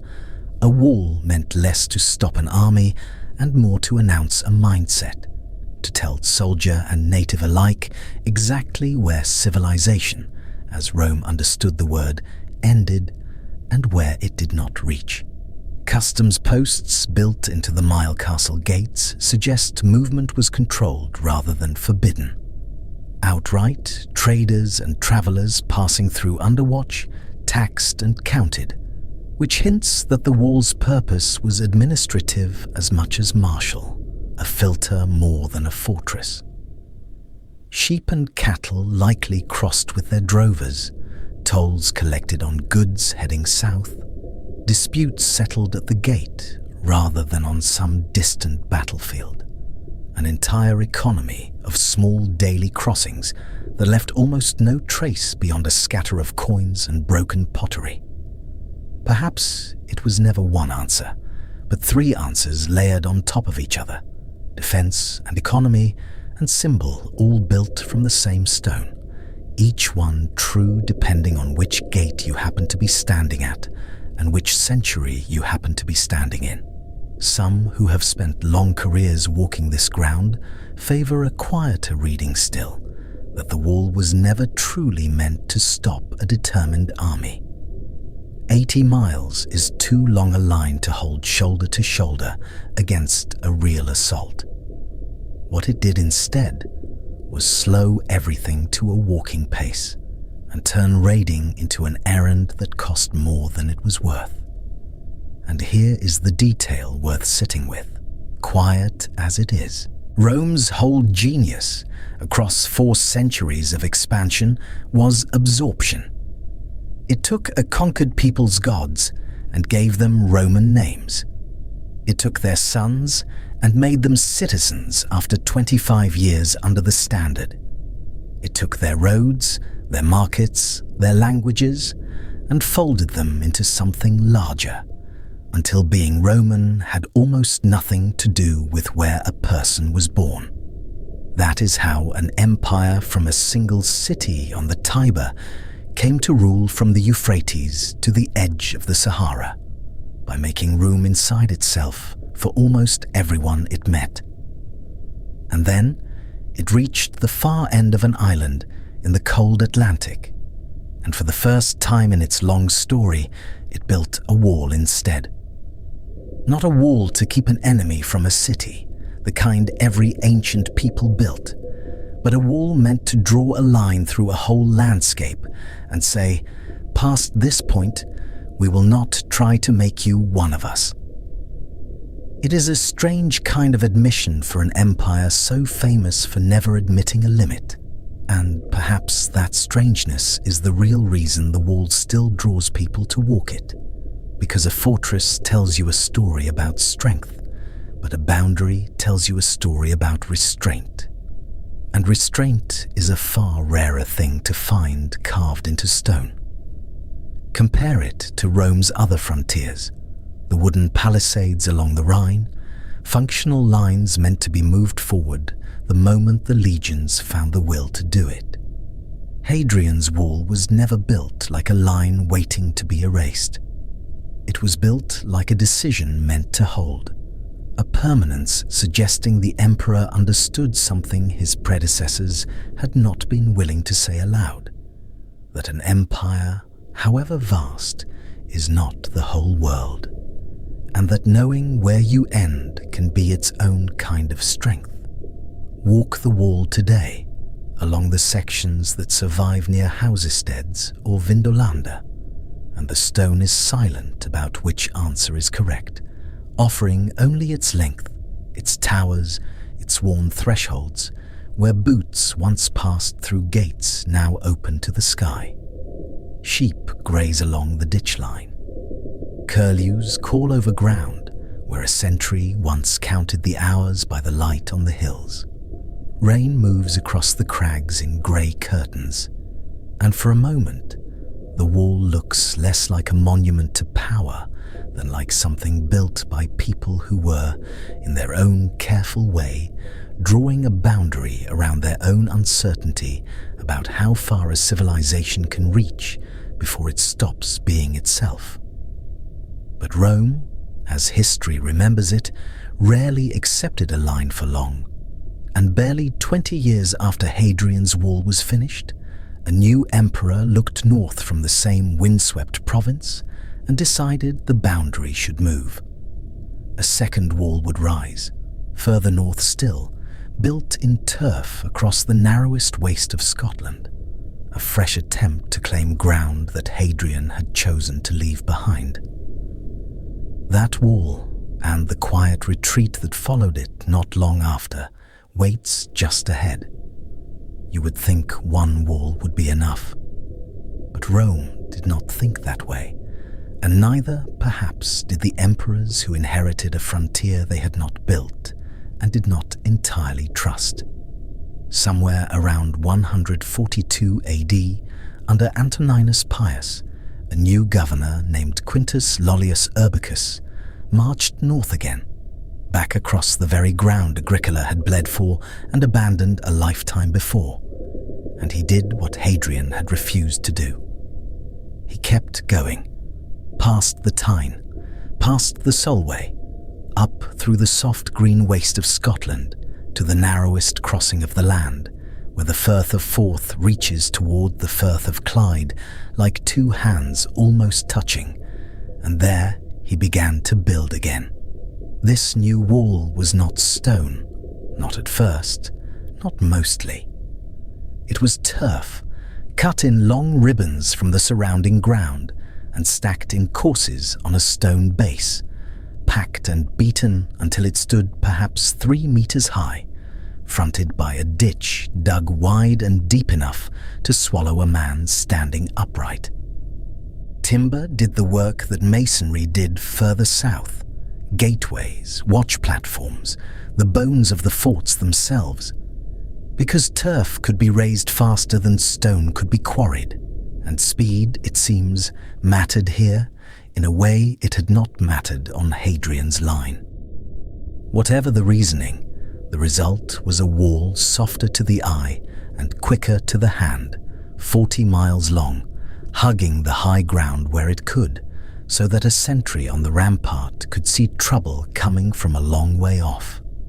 Consider what building it actually meant in practical terms for the men who did it. Turf is not simply cut and stacked.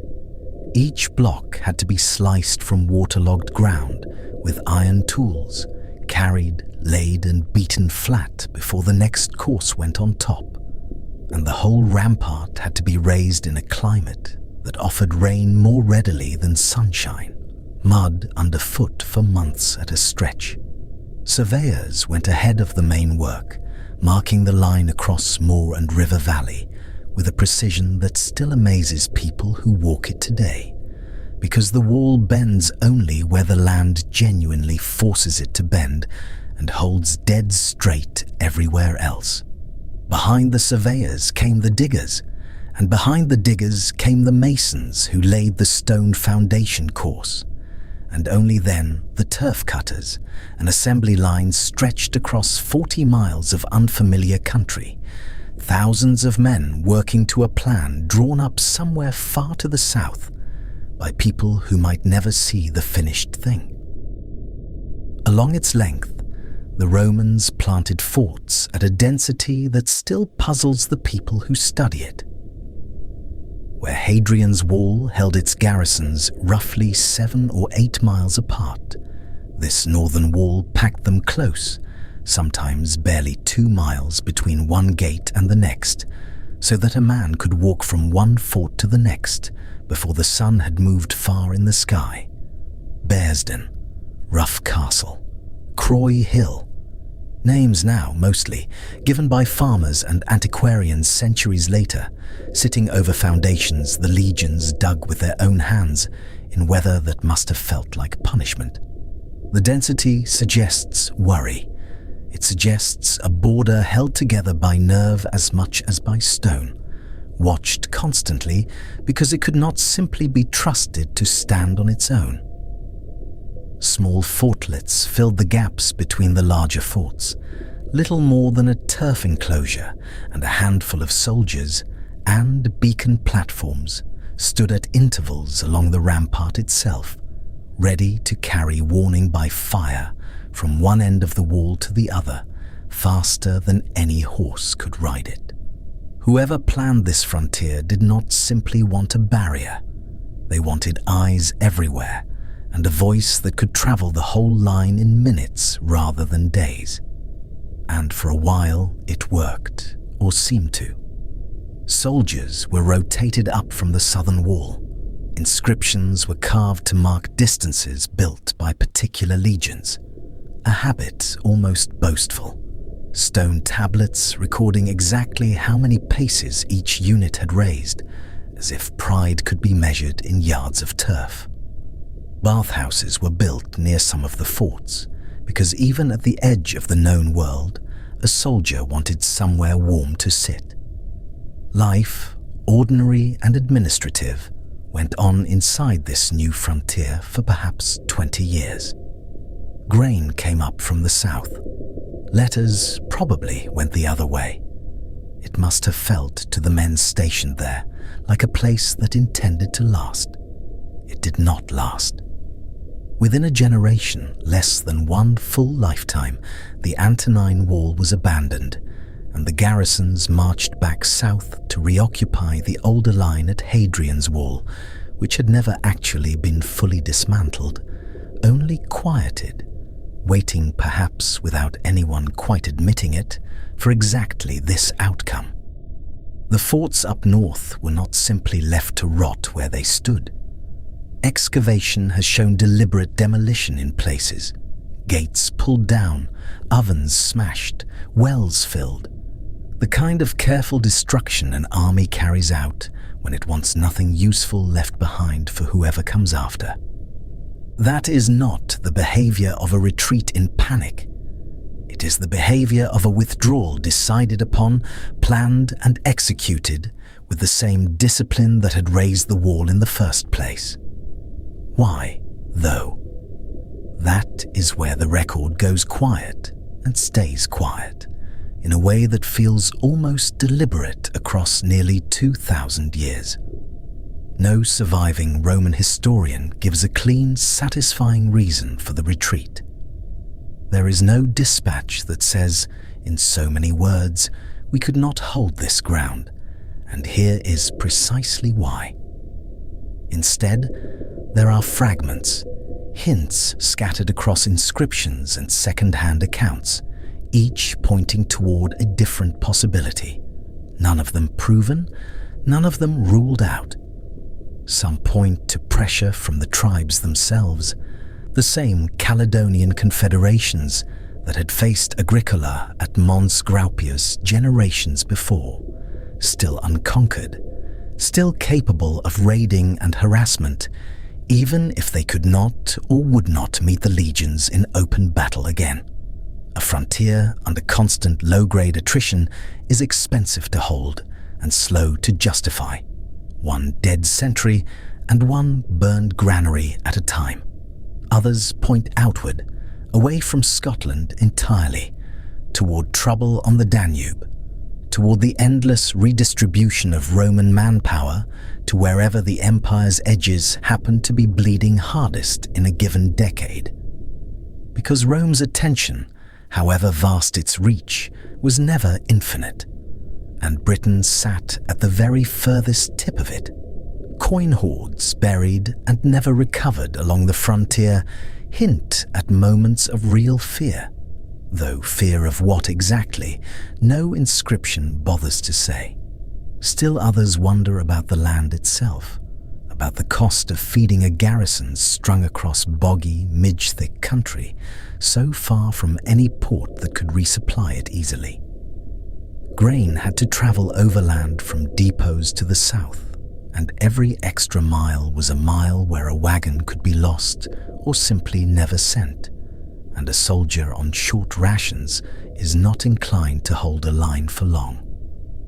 There is also the quieter possibility that the whole northern project was simply an experiment that outlived its usefulness once the political need for it changed.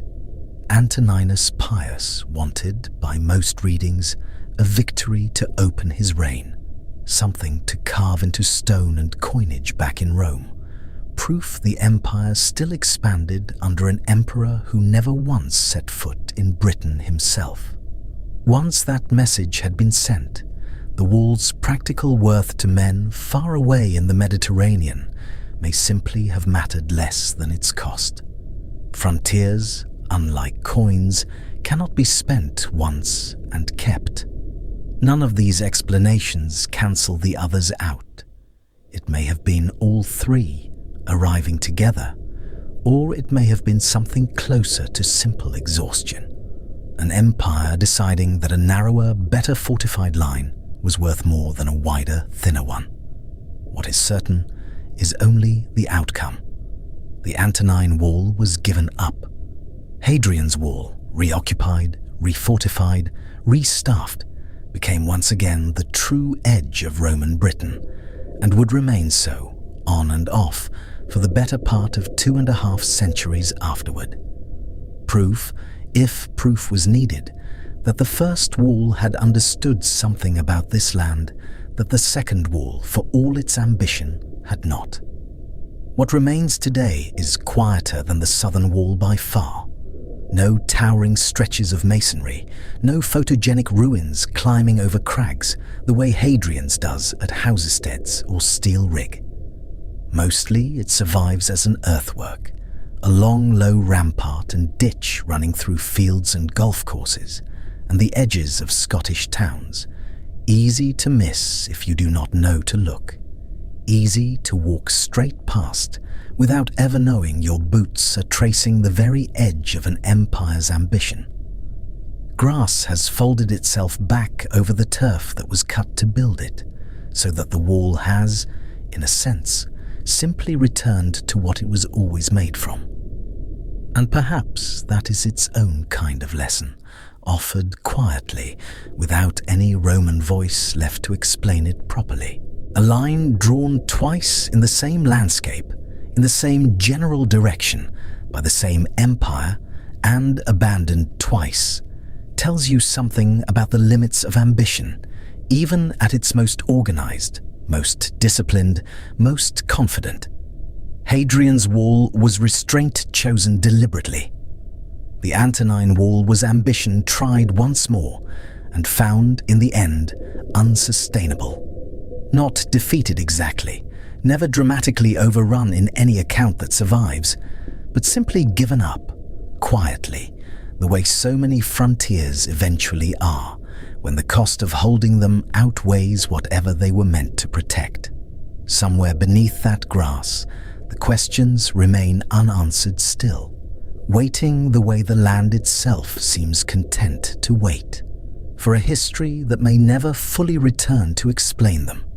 Travel north from the wall, past the last garrison and the last mile castle, and the stone itself begins to speak a different language.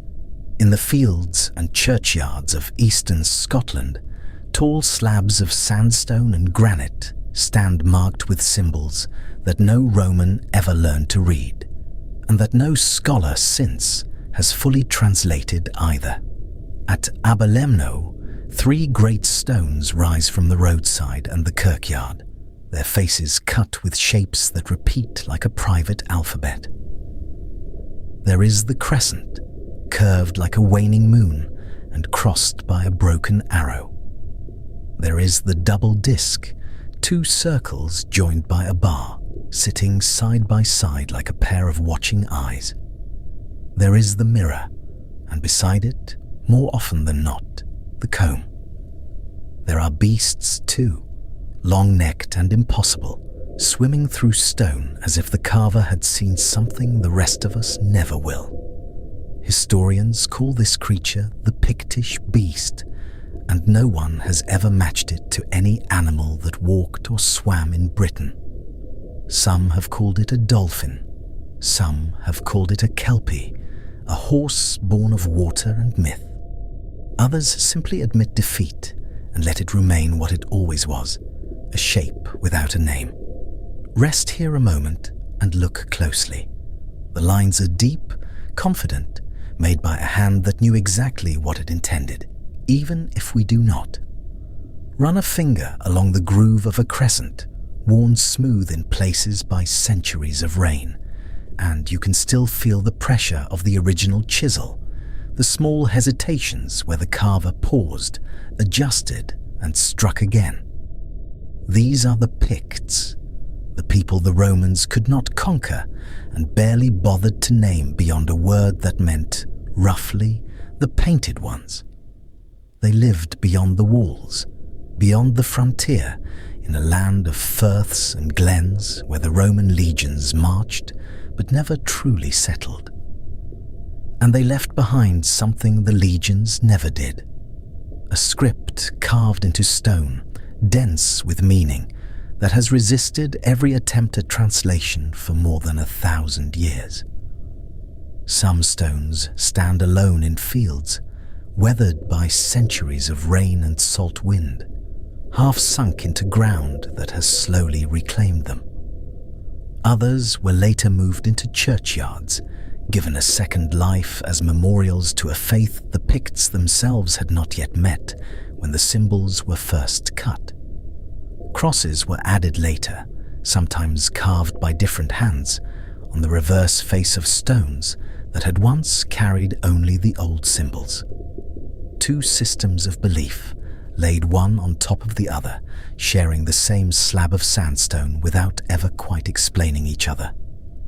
The chisel marks remain, sharp under moss, patient under lichen. Stand close enough on a damp morning and you can smell the wet stone itself, cold and mineral, older than any word we still have for it. Sometimes, alongside the symbols, there is another kind of marking altogether. Ogham, a script of straight and slanted lines carved along the edge of a stone, arrived in Scotland from Ireland, and Pictish carvers adopted it, or adapted it, for reasons that remain genuinely unclear. Reading Ogham is not the difficulty. The strokes translate letter by letter into sounds we can pronounce. The difficulty is meaning. String the sounds together, and you are left with names, fragments, syllables that resemble no known Pictish word preserved anywhere else, in any other source, by any other hand. Linguists have spent careers on these inscriptions, and the honest verdict after all that labor is that we can sound out the Pictish language without understanding a single sentence of it. Imagine holding a letter you can pronounce perfectly, aloud, in an empty room, and still not knowing what it says. That is Ogham on a Pictish stone. The voice survives. The meaning does not. A handful of these Ogham lines have been read as personal names, borrowed perhaps from a neighbouring tongue, and even that small victory came only after decades of careful, argued, contested scholarship. Most inscriptions remain stubbornly closed. They sit on the stone the way a locked door sits in a wall, offering the shape of an entrance without ever once opening. So what were these symbols for? The theories multiply, and none of them close the case entirely. One argument holds that the pairs of symbols, and they nearly always appear in pairs, functioned as something like a name, or a title, cut in stone the way a modern family might carve initials above a doorway. A crescent and a V-rod beside a double disc on this reading might spell out an identity the way a coat of arms once did for a Norman lord, a shorthand understood instantly by anyone raised within the culture and opaque to everyone else. Another theory reaches further, suggesting the symbols were not names at all, but a genuine writing system, a full and separate script now lost, capable of recording history, treaties, boundaries, and lineage in a form we have simply failed to crack. A third view, quieter than the other two, proposes marriage records or genealogical claims, stones raised to announce an alliance between families or kingdoms, the symbols acting as a kind of contract, carved where no fire could burn it and no flood could wash it away. There is even a fourth, more cautious theory, favoured by some archaeologists, that the symbols served several purposes at once. A flexible visual language used differently in different centuries, by different kingdoms, for different reasons that no single explanation could ever hope to cover. Consider for a moment how strange it is that a people so thoroughly documented in stone remain so thoroughly undocumented in words. Consider, too, how rare that is, since most vanished cultures leave us words without objects, or objects without words, and the Picts have somehow reversed that ordinary imbalance entirely. What makes the puzzle deeper still is the consistency. Travel the length of Pictland, from Aberdeenshire down through Angus and into Fife, and the same symbols recur again and again, cut by different hands in different centuries on stones separated by great distances and by generations of carvers who likely never met. The crescent and V-rod appear near Inverness and near Perth alike. The double disc turns up on isolated farmland stones and on grand cross slabs standing in what were once important religious centres. A comb and mirror pairing carved near the Moray coast looks, in almost every essential line, like a comb, and mirror pairing carved 200 miles south. This is not the kind of decoration that drifts and mutates the way local folk art usually does, growing stranger and more personal the further it travels from its source. It behaves instead like a shared system, understood across an enormous territory, obeying rules that everyone who carved it seemed to know by heart, the way a modern road sign means the same thing, whether you meet it in a city or on a lonely moor.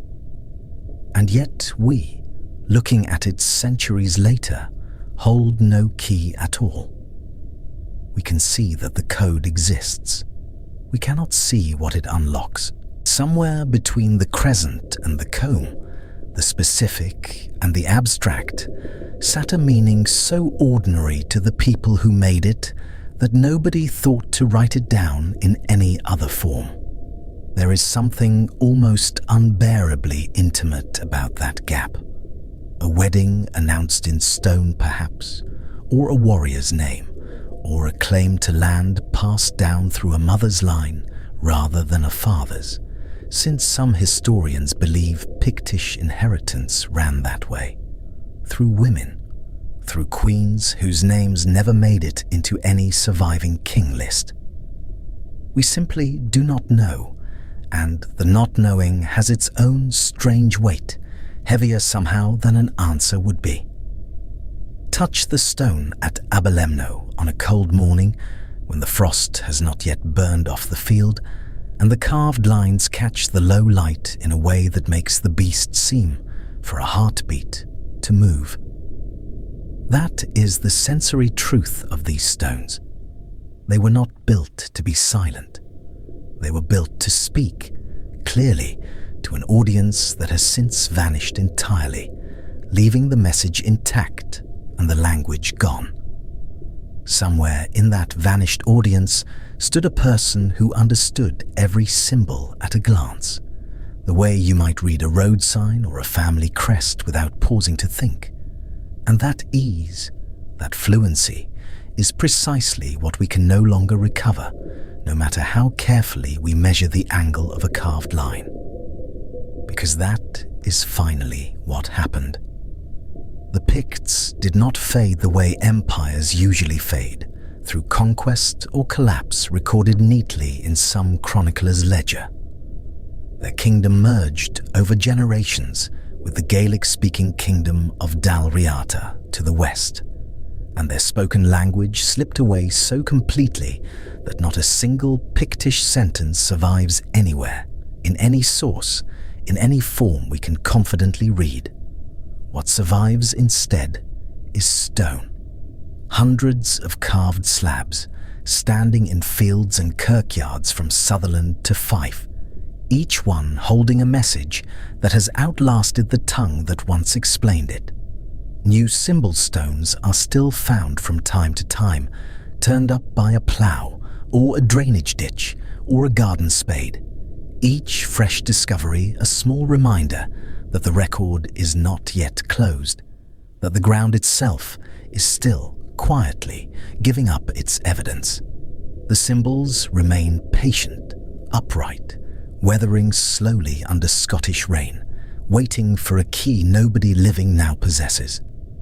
And somewhere beneath that patient stone, a story runs on, unfinished, into ground the Picts themselves once walked, without needing to explain a single carving to anyone, leaving behind a message written with total confidence for a reader who, in the end, never came. Consider, for a moment, how much of a people can survive in a single syllable. long after the warriors of the north had laid down whatever they carried into the hills, long after their fires had gone cold and their names had slipped from memory, fragments of their speech went on living quietly inside the land itself. You will find them today in the shape of a place name on a road sign, in a syllable tucked into a village you have never visited, in a sound that survived every invasion and every century simply because someone, somewhere, kept saying it aloud. This is the strange inheritance the Picts left behind. Not a grammar, not a dictionary, not a single surviving sentence spoken in their own voice. Only pieces, scattered like gravel across the map of Scotland, waiting for someone patient enough to notice the pattern. Begin with the fragments themselves, because they are almost all we have. Scholars who study place names point again and again to two small clusters of letters that seem to mark, like a signature, where Pictish speech once lived. There is Aber, meaning something close to rivermouth or confluence, the coming together of waters. You hear it still in Aberdeen, in Aberfeldy, in a dozen quieter corners of the map where a stream once met a firth, and someone gave that meeting a name. And there is pit, a word that seems to have meant a share, a portion, a piece of land measured out and belonging to someone. You hear it in Pitlochry, in Pittenweem, in names that read almost like a ledger of who once held what. These are not whole sentences. They are not stories. They are labels pressed into the landscape by people who needed to tell each other apart from one field to the next, one river to the next. And yet, a label survives where a story does not, because a label gets repeated by strangers long after the people who coined it have gone quiet. What is harder, far harder, is deciding what kind of language these fragments belong to. This is where the scholars begin, gently, to disagree. One position holds that Pictish sat within the Celtic family, close cousin to the Brittonic tongues spoken further south, the ancestor speech that would eventually become Welsh and Cornish and Breton. The place names support this reading in places, the sounds bending the way Celtic sounds tend to bend, certain consonants softening in familiar patterns. Another position, older and stranger, holds that beneath that Celtic layer there may lie something else entirely. A handful of names and a stubborn cluster of symbol stone inscriptions resist every attempt to force them into a Celtic shape. They sit oddly. They refuse to decline the way a Celtic noun should decline. For some scholars, that residue is enough to suggest a pre-Celtic language, some older tongue spoken in these hills before the Celtic-speaking peoples ever arrived, surviving stubbornly at the edges the way old habits survive within new households. No one has settled this argument. No one, most likely, ever fully will. What remains is a language caught between two possible ancestries, belonging a little to each, claimed entirely by neither. There is one more layer to the puzzle, and it belongs to the stones themselves, rather than to any Roman page. Some of the symbol stones carry, alongside their carved beasts and mirrors and combs, a scattering of Ogham script, a system of notches and strokes cut along the stone's edge, originally devised to write early Irish. Whoever carved these northern examples borrowed that alphabet and pressed it into service for their own tongue, and the result is a strange kind of double mystery, a known script wrapped around an unknown language. Specialists can sound the letters out easily enough, following the notches the way you might follow any alphabet. What defeats them is the language underneath, since sounding out the letters does not mean the resulting word means anything recognizable at all.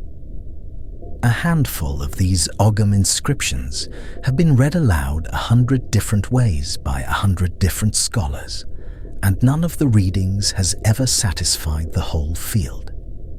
It is a little like being handed a key that fits the lock perfectly, and still finding, on the other side of the door, a room furnished in a language you cannot speak. Picture, now, a Roman clerk trying to write any of this down. He has travelled north with an army that has already marched further than sense would recommend. And somewhere past the last garrison, he is handed a name to record, a place, a chieftain, a tribe, spoken aloud by a man whose language shares almost nothing with Latin's careful case endings. The clerk does what any careful man does when faced with an unfamiliar sound. He guesses. He reaches for the nearest Latin letters that seem to fit, and he writes down his best approximation, knowing it is not quite right, knowing the true shape of the word has already slipped between his pen and his ear. This is why Roman writers left behind such a patchwork of northern names, spelled differently from one text to the next, wrestled into forms that Latin tongues could manage, but that likely bore only a rough resemblance to what was actually spoken beside those fires. Ptolemy's geography lists tribal names from the far north that read, even now, like an educated stranger's best attempt at sounds he had only heard second-hand, relayed by traders, by soldiers, by travellers who had themselves misheard. Every name is a kind of echo, bent slightly out of shape by the listening. The confusion did not end with the Romans either. Centuries later, when an Irish monk named Adomnan came to write the life of Columba, he recorded a small telling detail from the saint's mission into Pictish territory. Columba, arriving at the court of a northern king, could not simply speak and be understood. He needed an interpreter standing beside him, translating his words into the king's own tongue before anything could be agreed. Two Christian men, sharing a faith and a broadly similar world, and still a language stood between them, solid enough that neither side could cross it alone. That single detail tells us more than any Roman inscription. It tells us this was a living, functioning, distinct language, ordinary enough to need an ordinary translator, spoken with the same unremarkable fluency any mother tongue carries for the people born into it. And this is the deeper trouble, the one that sits beneath the spelling. Almost nothing survives in the actual words of the people who spoke this language. No epic poem, no letter home, no inscription that reads plainly, in a tongue we can translate outright, "This is what we called ourselves. This is what we believed. This is the name of the God we prayed to before the harvest." What we have instead is a language reconstructed entirely from the outside. Roman writers who never understood what they were hearing. Later monks, working centuries afterward, copying king lists into chronicles written in Latin or in Gaelic, translating as they went, smoothing over whatever they could not follow. And the symbol stones themselves, carved with signs that may or may not encode actual words, that may be names, or genealogies, or something closer to heraldry, a visual language standing in for a spoken one we can no longer hear. Every reconstruction, however careful, is built from someone else's version of events. We are listening to a voice through several layers of other people's ears, and each layer adds its own quiet distortion. There is something worth sitting with in that image. Somewhere in the hills above a river mouth, a mother once called her child in from the dusk, using words that meant something entirely particular to her, words with a music and a rhythm we will never fully recover. A council once argued in this tongue over the boundary of a shared portion of land, using the very word that survives today only as a syllable stitched into a market town's name. Someone once prayed in it, grieved in it, made a joke in it that made the whole hearth laugh. All of that fluency, all of that ease has gone. What is left behind is not the language, but its shadow, cast onto documents written by people straining to catch a sound that was already unfamiliar to them, and onto a landscape that kept repeating certain syllables long after anyone remembered what they had first meant. Even the very name Pictish carries this outsider's distance built into it, since it likely derives not from what these people called themselves, but from a Latin nickname, painted ones, a label pinned on them by Roman writers describing bodies marked with color and pattern rather than a name chosen from within. We do not know with any certainty what the Picts called their own tongue, or what they called themselves when no Roman was listening. That absence sits at the very center of the puzzle. A people who left behind stone and symbol and the outline of a kingdom, and yet whose own voice, in their own words, has simply gone.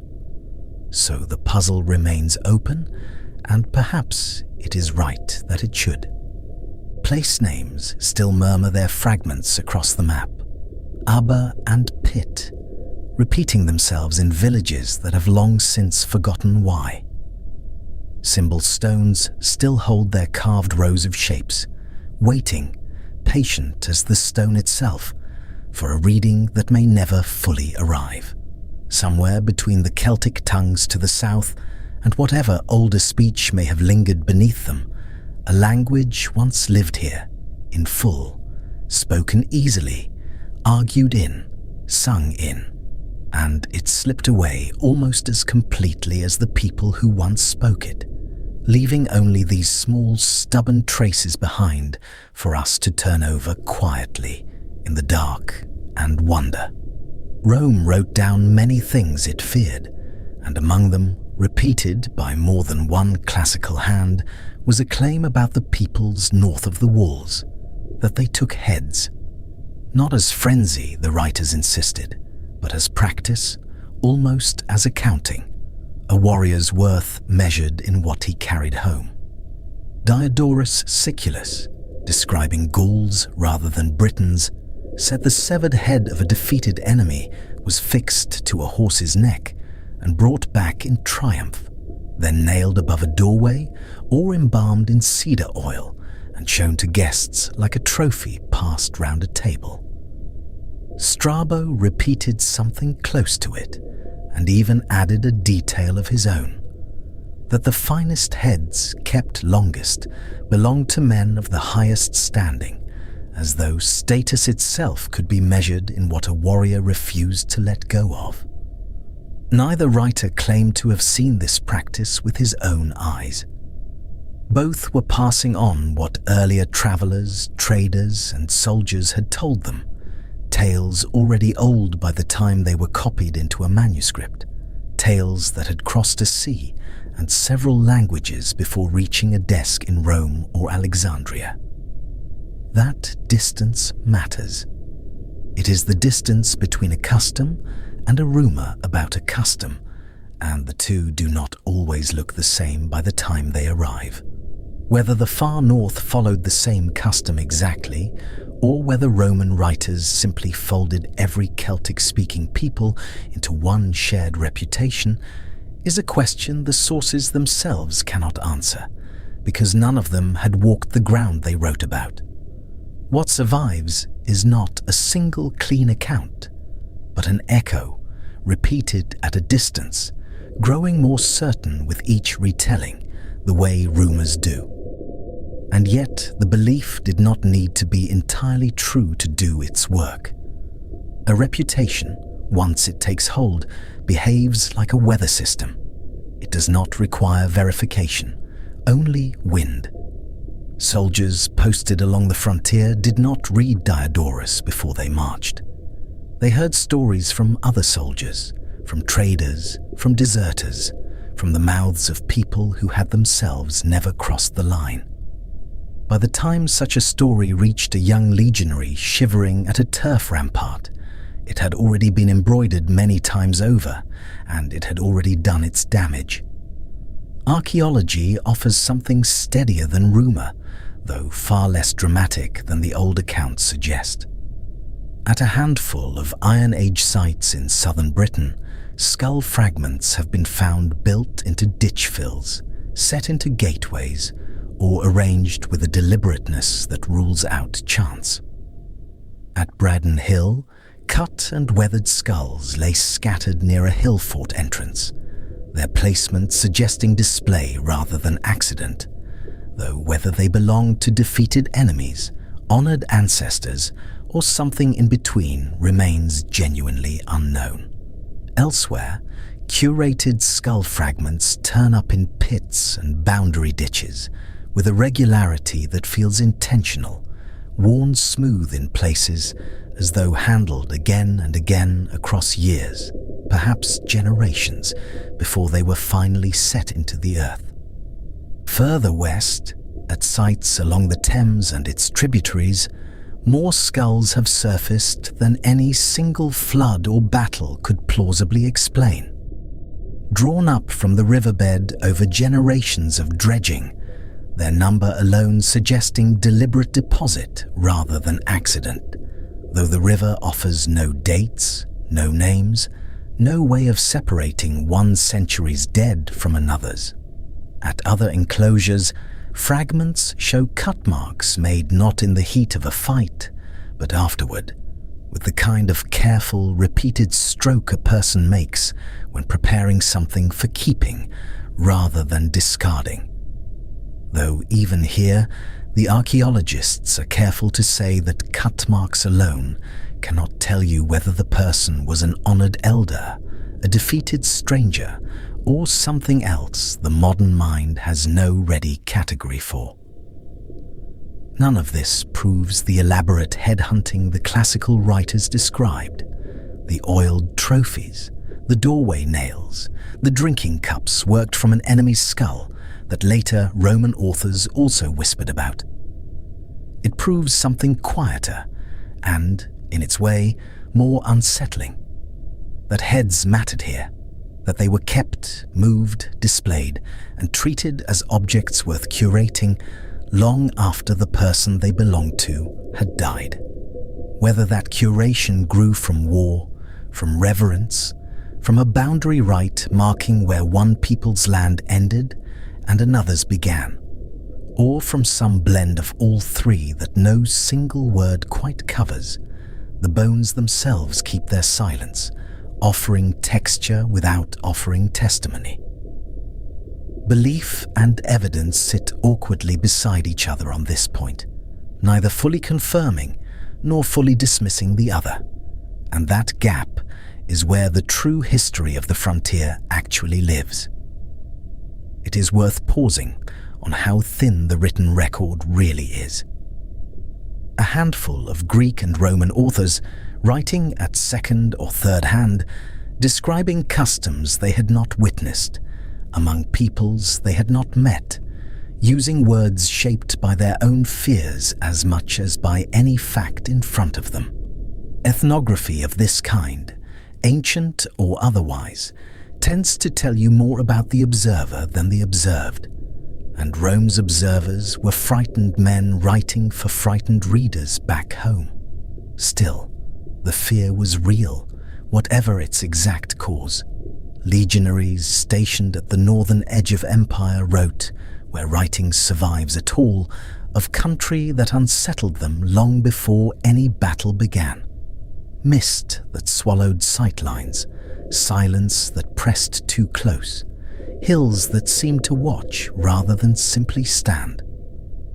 Into that unease, a story about severed heads slotted easily, because it gave a shape to a dread that otherwise had none. It is one thing to fear an enemy's spear. It is another to fear what that enemy might do to you afterward, and stories of head-taking answered a need the Roman soldiers' minds seemed to have. A way of making an abstract terror concrete enough to carry. Campfires along the wall must have carried these stories often, passed from veteran to recruit the way any frightening tale survives, gaining a little more certainty with each telling, losing whatever caveats the original teller might have offered. A recruit newly arrived from Gaul or Iberia, unused to fog that swallowed a watchtower whole, had little reason to doubt what an older soldier told him with a straight face, and every reason to carry the fear forward into his own turn at telling it. Whether the custom was practiced exactly as described, exaggerated from a narrower ritual, or invented almost entirely from older tales about Gaul and stretched northward to fit an unfamiliar landscape, its effect on morale was the same either way. Men who believed such things of the country ahead marched more slowly into it, watched their flanks more closely, slept less easily behind the turf and stone of a marching camp. A frontier is not only a physical line, it is also a boundary drawn in the mind of every soldier who stands at it, wondering what waits beyond the last watchtower. The gap between what the classical writers recorded and what can actually be verified from the ground itself is, in the end, the honest shape of this history. We have fragments of bone, arranged with evident care, that tell us heads carried meaning here, without telling us precisely what that meaning was. We have foreign authors, writing home about a place they had barely seen, repeating a claim that flattered their own sense of civilized distance from the peoples beyond the wall. Somewhere between those two kinds of silence, one ode to broken evidence and one ode to biased witnesses, sits whatever the truth actually was, and it may never surface fully into the light of certainty. A modern reader wants an answer, wants to know simply whether the story was true or false, but the ground itself refuses that tidiness. Bone tells you a hand touched it with care. Text tells you a foreign author believed, or wanted his readers to believe, something dramatic about people he had never met. Neither source was built to answer the other's question, and forcing them together produces only a patchwork of likelihoods, weighed carefully, never quite settled, which is itself an honest kind of history rather than a disappointing one. What can be said is this: fear travelled ahead of the legions like weather ahead of a storm, arriving in a place before any soldier's boot did, shaping how that place was garrisoned, defended, and eventually abandoned. It shaped where forts were sited, how deep the ditches were dug, how many men stood a night watch when fewer might have sufficed elsewhere along the empire's edge. It shaped, too, how quickly a frontier could be given up once the will to hold it thinned. For a line already thought haunted is a line more easily surrendered than one thought merely difficult. A wall built of turf or stone can be measured, mapped, walked end to end in an afternoon. A reputation cannot be measured at all, and yet it may have held a line as effectively as any rampart the engineers ever raised, working on the soldiers themselves rather than on the land beyond them. What the classical writers left behind, then, is not a reliable account of custom, but a record of dread, preserved by accident in a handful of manuscripts copied and recopied down the centuries. And dread, once it settles into an army's collective memory, becomes almost impossible to dislodge, regardless of how much or how little of it was ever earned. perhaps the sturdiest frontier Rome ever built here was never made of stone at all, but of stories carried quietly from soldier to soldier in the dark, and what those stories guarded may never be fully known.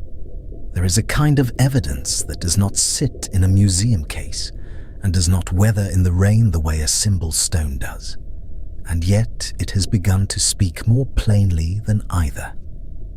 It lives in the bone itself, in the tiny cavity of the inner ear called the petrous, and in teeth that have sat quiet in northern soil for 2,000 years.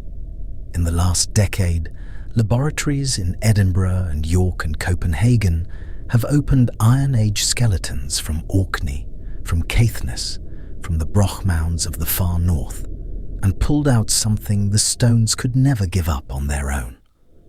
Ancient DNA.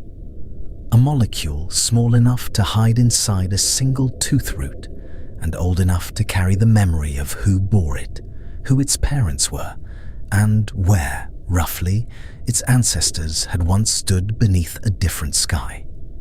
Think of it as a second archive, running quietly alongside the stones and the silence, one that nobody carved on purpose and nobody meant to leave behind. It was simply there, waiting in the marrow, indifferent to the centuries of guesswork piled up above it, ready to be read the moment anyone learned the alphabet. The anchor for this section is Orkney, and one striking result from its burial mounds, where geneticists sequencing the remains of Iron Age islanders expected, reasonably, to find the fingerprints of newcomers, since every schoolbook version of northern British history assumes waves of arrival, one people replacing another the way tides replaced footprints on wet sand. What they found instead was continuity. The people buried in some of those Orkney graves carried ancestry that traced back, largely unbroken, to populations who had lived on those same islands for centuries before, long before Rome had marched a single legion north of the Tyne. That result unsettled a comfortable old assumption, the assumption that a new culture must mean a new population, that hillforts and brochs and symbol stones must have been raised by people freshly arrived from somewhere else, bringing their strangeness with them like luggage. The genes said otherwise.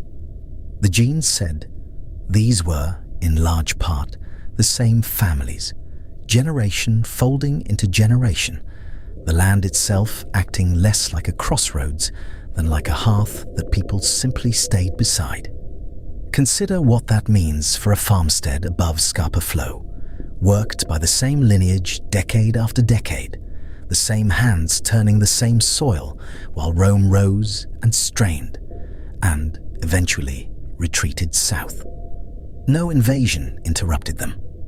They simply endured quietly, the way heather endures a northern winter, bent low but rooted deep, waiting out weather that history books insist should have swept them away entirely.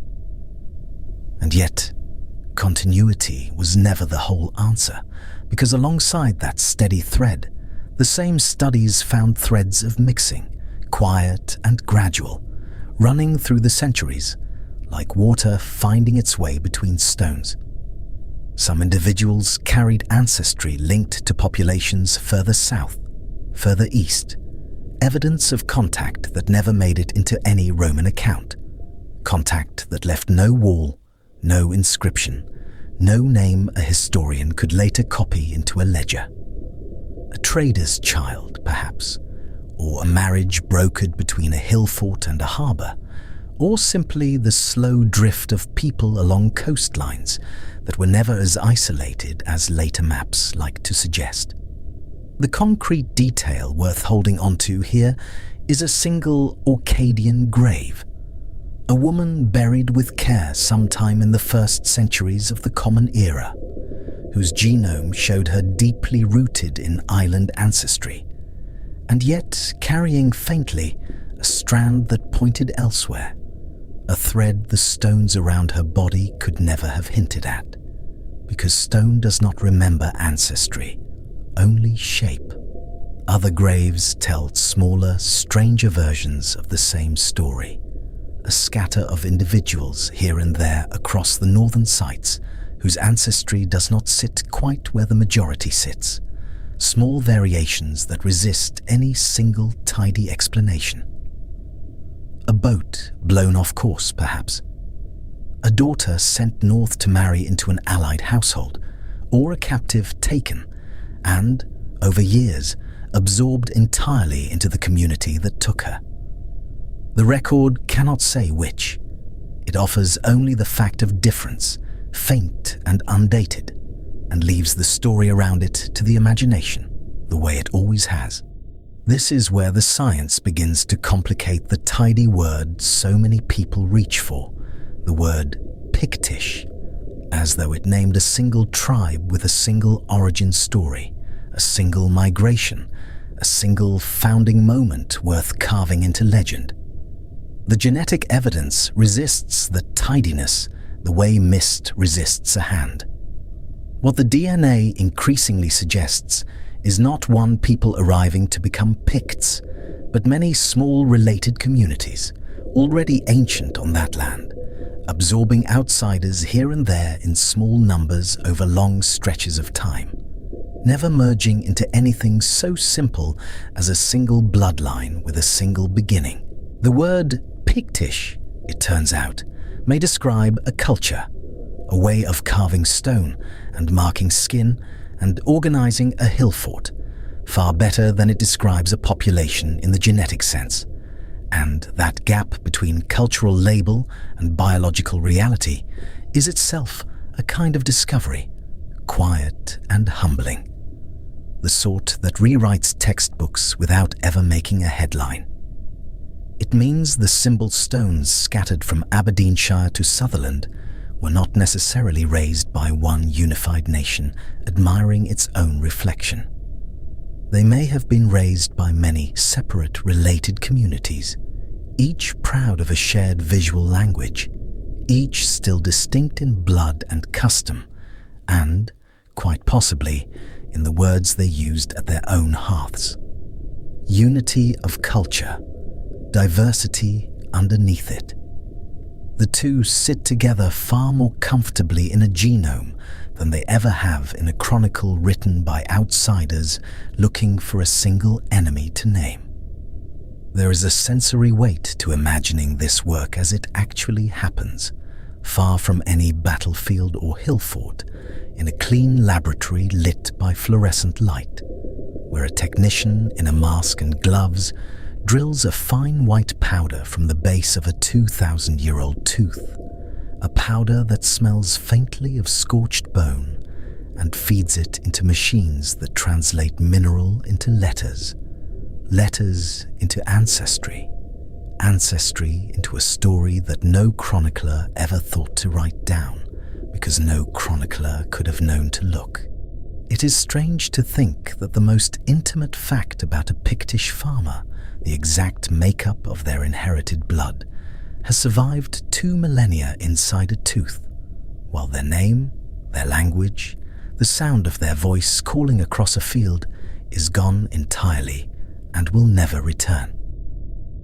The machine does not care about that asymmetry. It reads chemistry, not longing. And so a discipline built to answer questions about disease and migration and kinship has found itself, almost by accident, standing at the edge of a much older and much gentler question, the one this whole search keeps circling back toward in the dark. But genetics, for all its power, cannot answer the questions that matter most to the people asking them today. And this is the unexplained thread this section leaves open for what comes after. A genome can tell you where ancestry statistically clusters, which populations share which fragments of code. But it cannot tell you what a person called themselves, what community they felt loyalty toward, Whether the woman in that Orcadian grave thought of herself as a member of a wider Pictish identity, or simply as someone's daughter, someone's mother, buried within sight of the sea she had always known. Identity is not a molecule. It lives in language, in memory, in the stories a people tell about themselves around a fire. And every one of those things, for the Picts, is lost, gone the way breath disperses on a cold morning, leaving only the faintest suggestion that it was ever there at all. No genome will ever say what a mother whispered to a child beside a broch fire on a wet October night. No sequencing run will ever recover the particular pride, or grief, or humour that once animated a face now reduced to powder and code. Science can map the shape of a population. It cannot map the shape of a soul, and it has never once pretended otherwise, however far its instruments reach into the dark. So the DNA sharpens the picture without resolving it, and perhaps that is the truest thing science has managed to say about these people so far. It tells us they were not simple invaders, not simple survivors, not a single tribe with a single face, but something closer to a deep root system, old and branching and occasionally grafted with something new, spreading quietly beneath the northern soil for far longer than any wall or fort above it. It tells us blood remembers what stone forgot, remembers descent and drift and distant contact, but it cannot tell us what it felt like to be one of them, to stand on a headland at dusk and know, in whatever words they used for it, who you were. Every sample sequenced adds one more thread to a tapestry already dense beyond counting, and yet the picture it forms only grows more intricate, never simpler, the closer researchers look.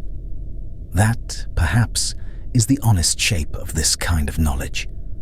Not a door swinging open, a window, slightly clearer than before, still looking out onto mist. And so the question that opened this search, the simple question of who the Picts truly were, remains standing at the end of it, patient, unhurried, wrapped in the same soft northern mist it has always worn, waiting, the way it has waited for 2,000 years, for an answer that grows nearer with every careful study and yet never quite arrives, the way a shape glimpsed at the edge of firelight never quite resolves into anything you could put a name to, however long and however gently you watch. There is a moment in every long history when the record simply goes quiet, and for the people who left the tattoos and the towers and the standing stones, that moment came slowly, over generations, like a candle burning down without anyone quite noticing the dark creeping in. By the time chroniclers in the 9th century thought to write of them, the Picts were already fading from the page, their kings absorbed into a new name, their old confederations folded into something the monks called Alba.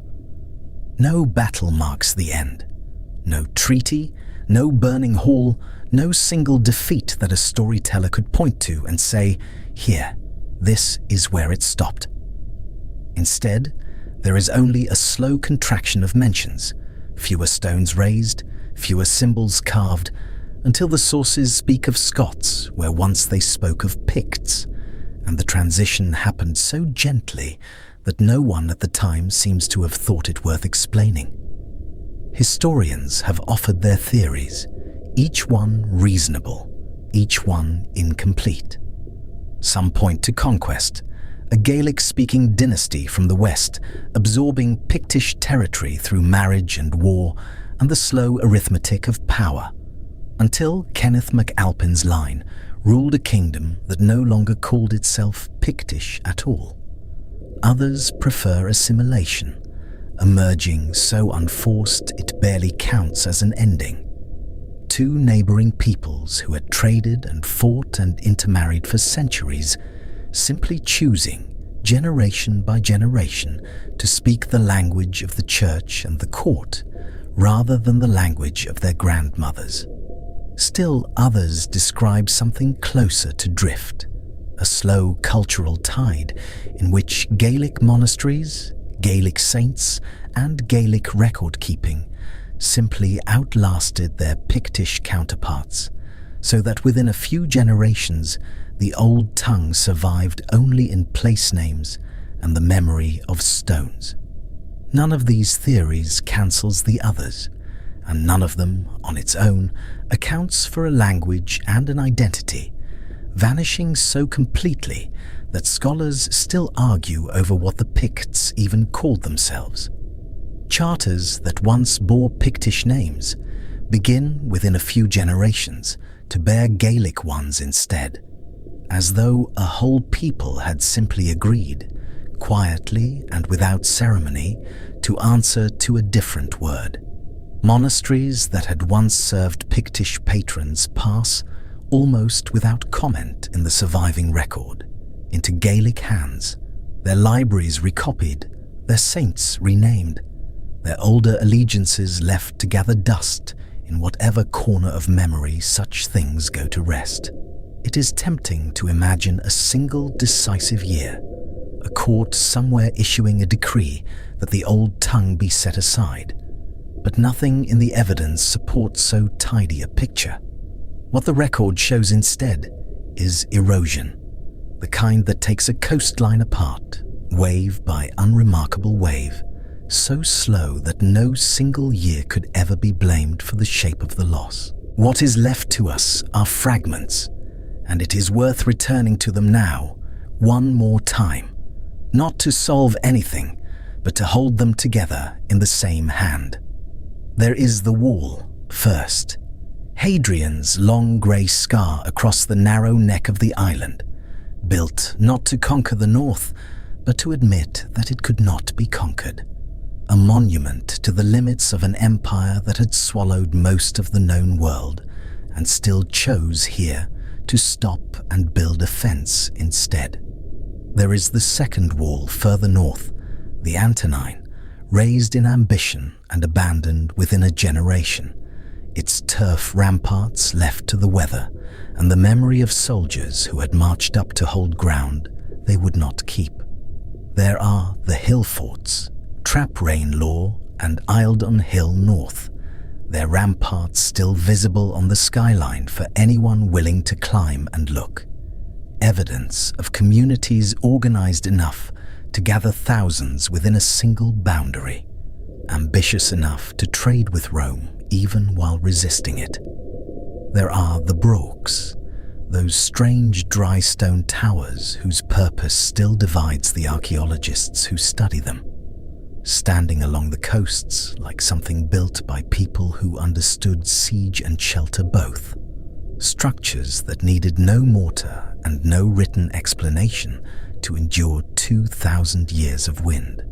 There are the vitrified forts, their stone walls fused to glass by fires so intense that no one has fully explained why they were lit, whether in triumph, in ritual, or in the desperate defense of a place already lost. There is the bog, and the man it kept, Lindow Man, folded into the black peat with a blow to the skull and a cord about his neck, and a last meal of unleavened bread still sitting undigested inside him, preserved so completely that his fingernails and stubble outlasted 2,000 years of English weather. And still, no one can say for certain whether his death was punishment, sacrifice, or something for which the language has no name.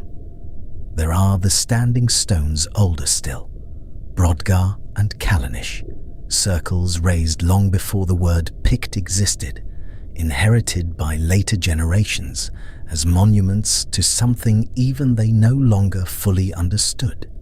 Proof that this was already old ground when the tattooed warriors Rome feared came walking across it.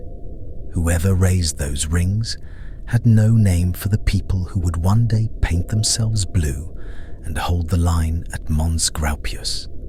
And yet the same soil carried both, one memory laid gently over another, stone answering stone across a gap of thousands of years that neither people could have measured. There are the symbol stones, Abelemno and its kin, carved with beasts and mirrors and crescents that meant something precise and legible to the people who raised them, a whole vocabulary of stone that no key has ever been found to unlock, silent now in the way that only writing without readers can be silent. There is the language itself, spoken for centuries across half an island, and now known to us only through a scatter of place names and a handful of stray words in other men's chronicles. A tongue that vanished so completely it left no native speaker, no grammar, no single surviving sentence. We can be certain was Pictish, rather than a Roman's guess at what he thought he heard. There is the reputation that outlasted the people who earned it, the stories of heads taken in battle and kept as trophies, tales that may have grown taller with every retelling by frightened Roman writers, and yet endured long enough to still unsettle readers who encounter them today, centuries after the practice, if it was ever quite as the writers claimed, had stopped. And there is the blood, traced now in fragments of ancient DNA, pulled from bones that had waited in the ground far longer than anyone expected them to answer. Tests that sharpened the outline of the question without ever quite closing it, showing kinship and continuity where historians once assumed rupture, but never delivering the single clean answer that would let us say, at last, we know who they were. Take all of this together. The wall built to hold a line rather than win a war, the towers whose function is still debated by the people who study them for a living, the fires that turned solid stone to glass, the stones carved with a lost alphabet, the body kept whole by the bog that swallowed him, the language gone to place names, the reputation grown from fear as much as fact, the DNA that answers some questions and opens others, and what remains is not a story with an ending, but a shape traced in absence, the outline of a people visible only in what they left, rather than in what they said about themselves. Perhaps that is fitting for a place that was, from the very first Roman legionary who stood at that northern wall and looked out at land he had been ordered not to take, defined by what could not be reached, what could not be translated, what could not be fully known. The wall still stands in stretches, the same stones that once marked the edge of an empire's patience, now marking little more than a line on a map, walked by people who no longer fear what lies beyond it. And yet, something of that old caution lingers in the stone itself, a memory of a border, drawn not because the land beyond it had been mapped and understood, but precisely because it had not and could not be. Some mysteries end when enough evidence accumulates to close them. Others simply become old, worn smooth by centuries of retelling, until the not knowing itself becomes part of the story, as durable as the stone that carries it. The chalk fades from the archer's bows, the mist keeps its own shape over the low ground at dawn, and the candle that once lit a scribe's careful copying of some Pictish charter into a Gaelic hand has long since burned to nothing, leaving only the page and the silence after the page. The Picts did not vanish so much as they dissolved, quietly, into the peoples who came after them, leaving their towers standing and their stones uncarved of any final meaning and their language unheard. And the North, which had always kept its own counsel long before Rome ever asked it a question, keeps it still. Some walls, in the end, are not built to keep an enemy out.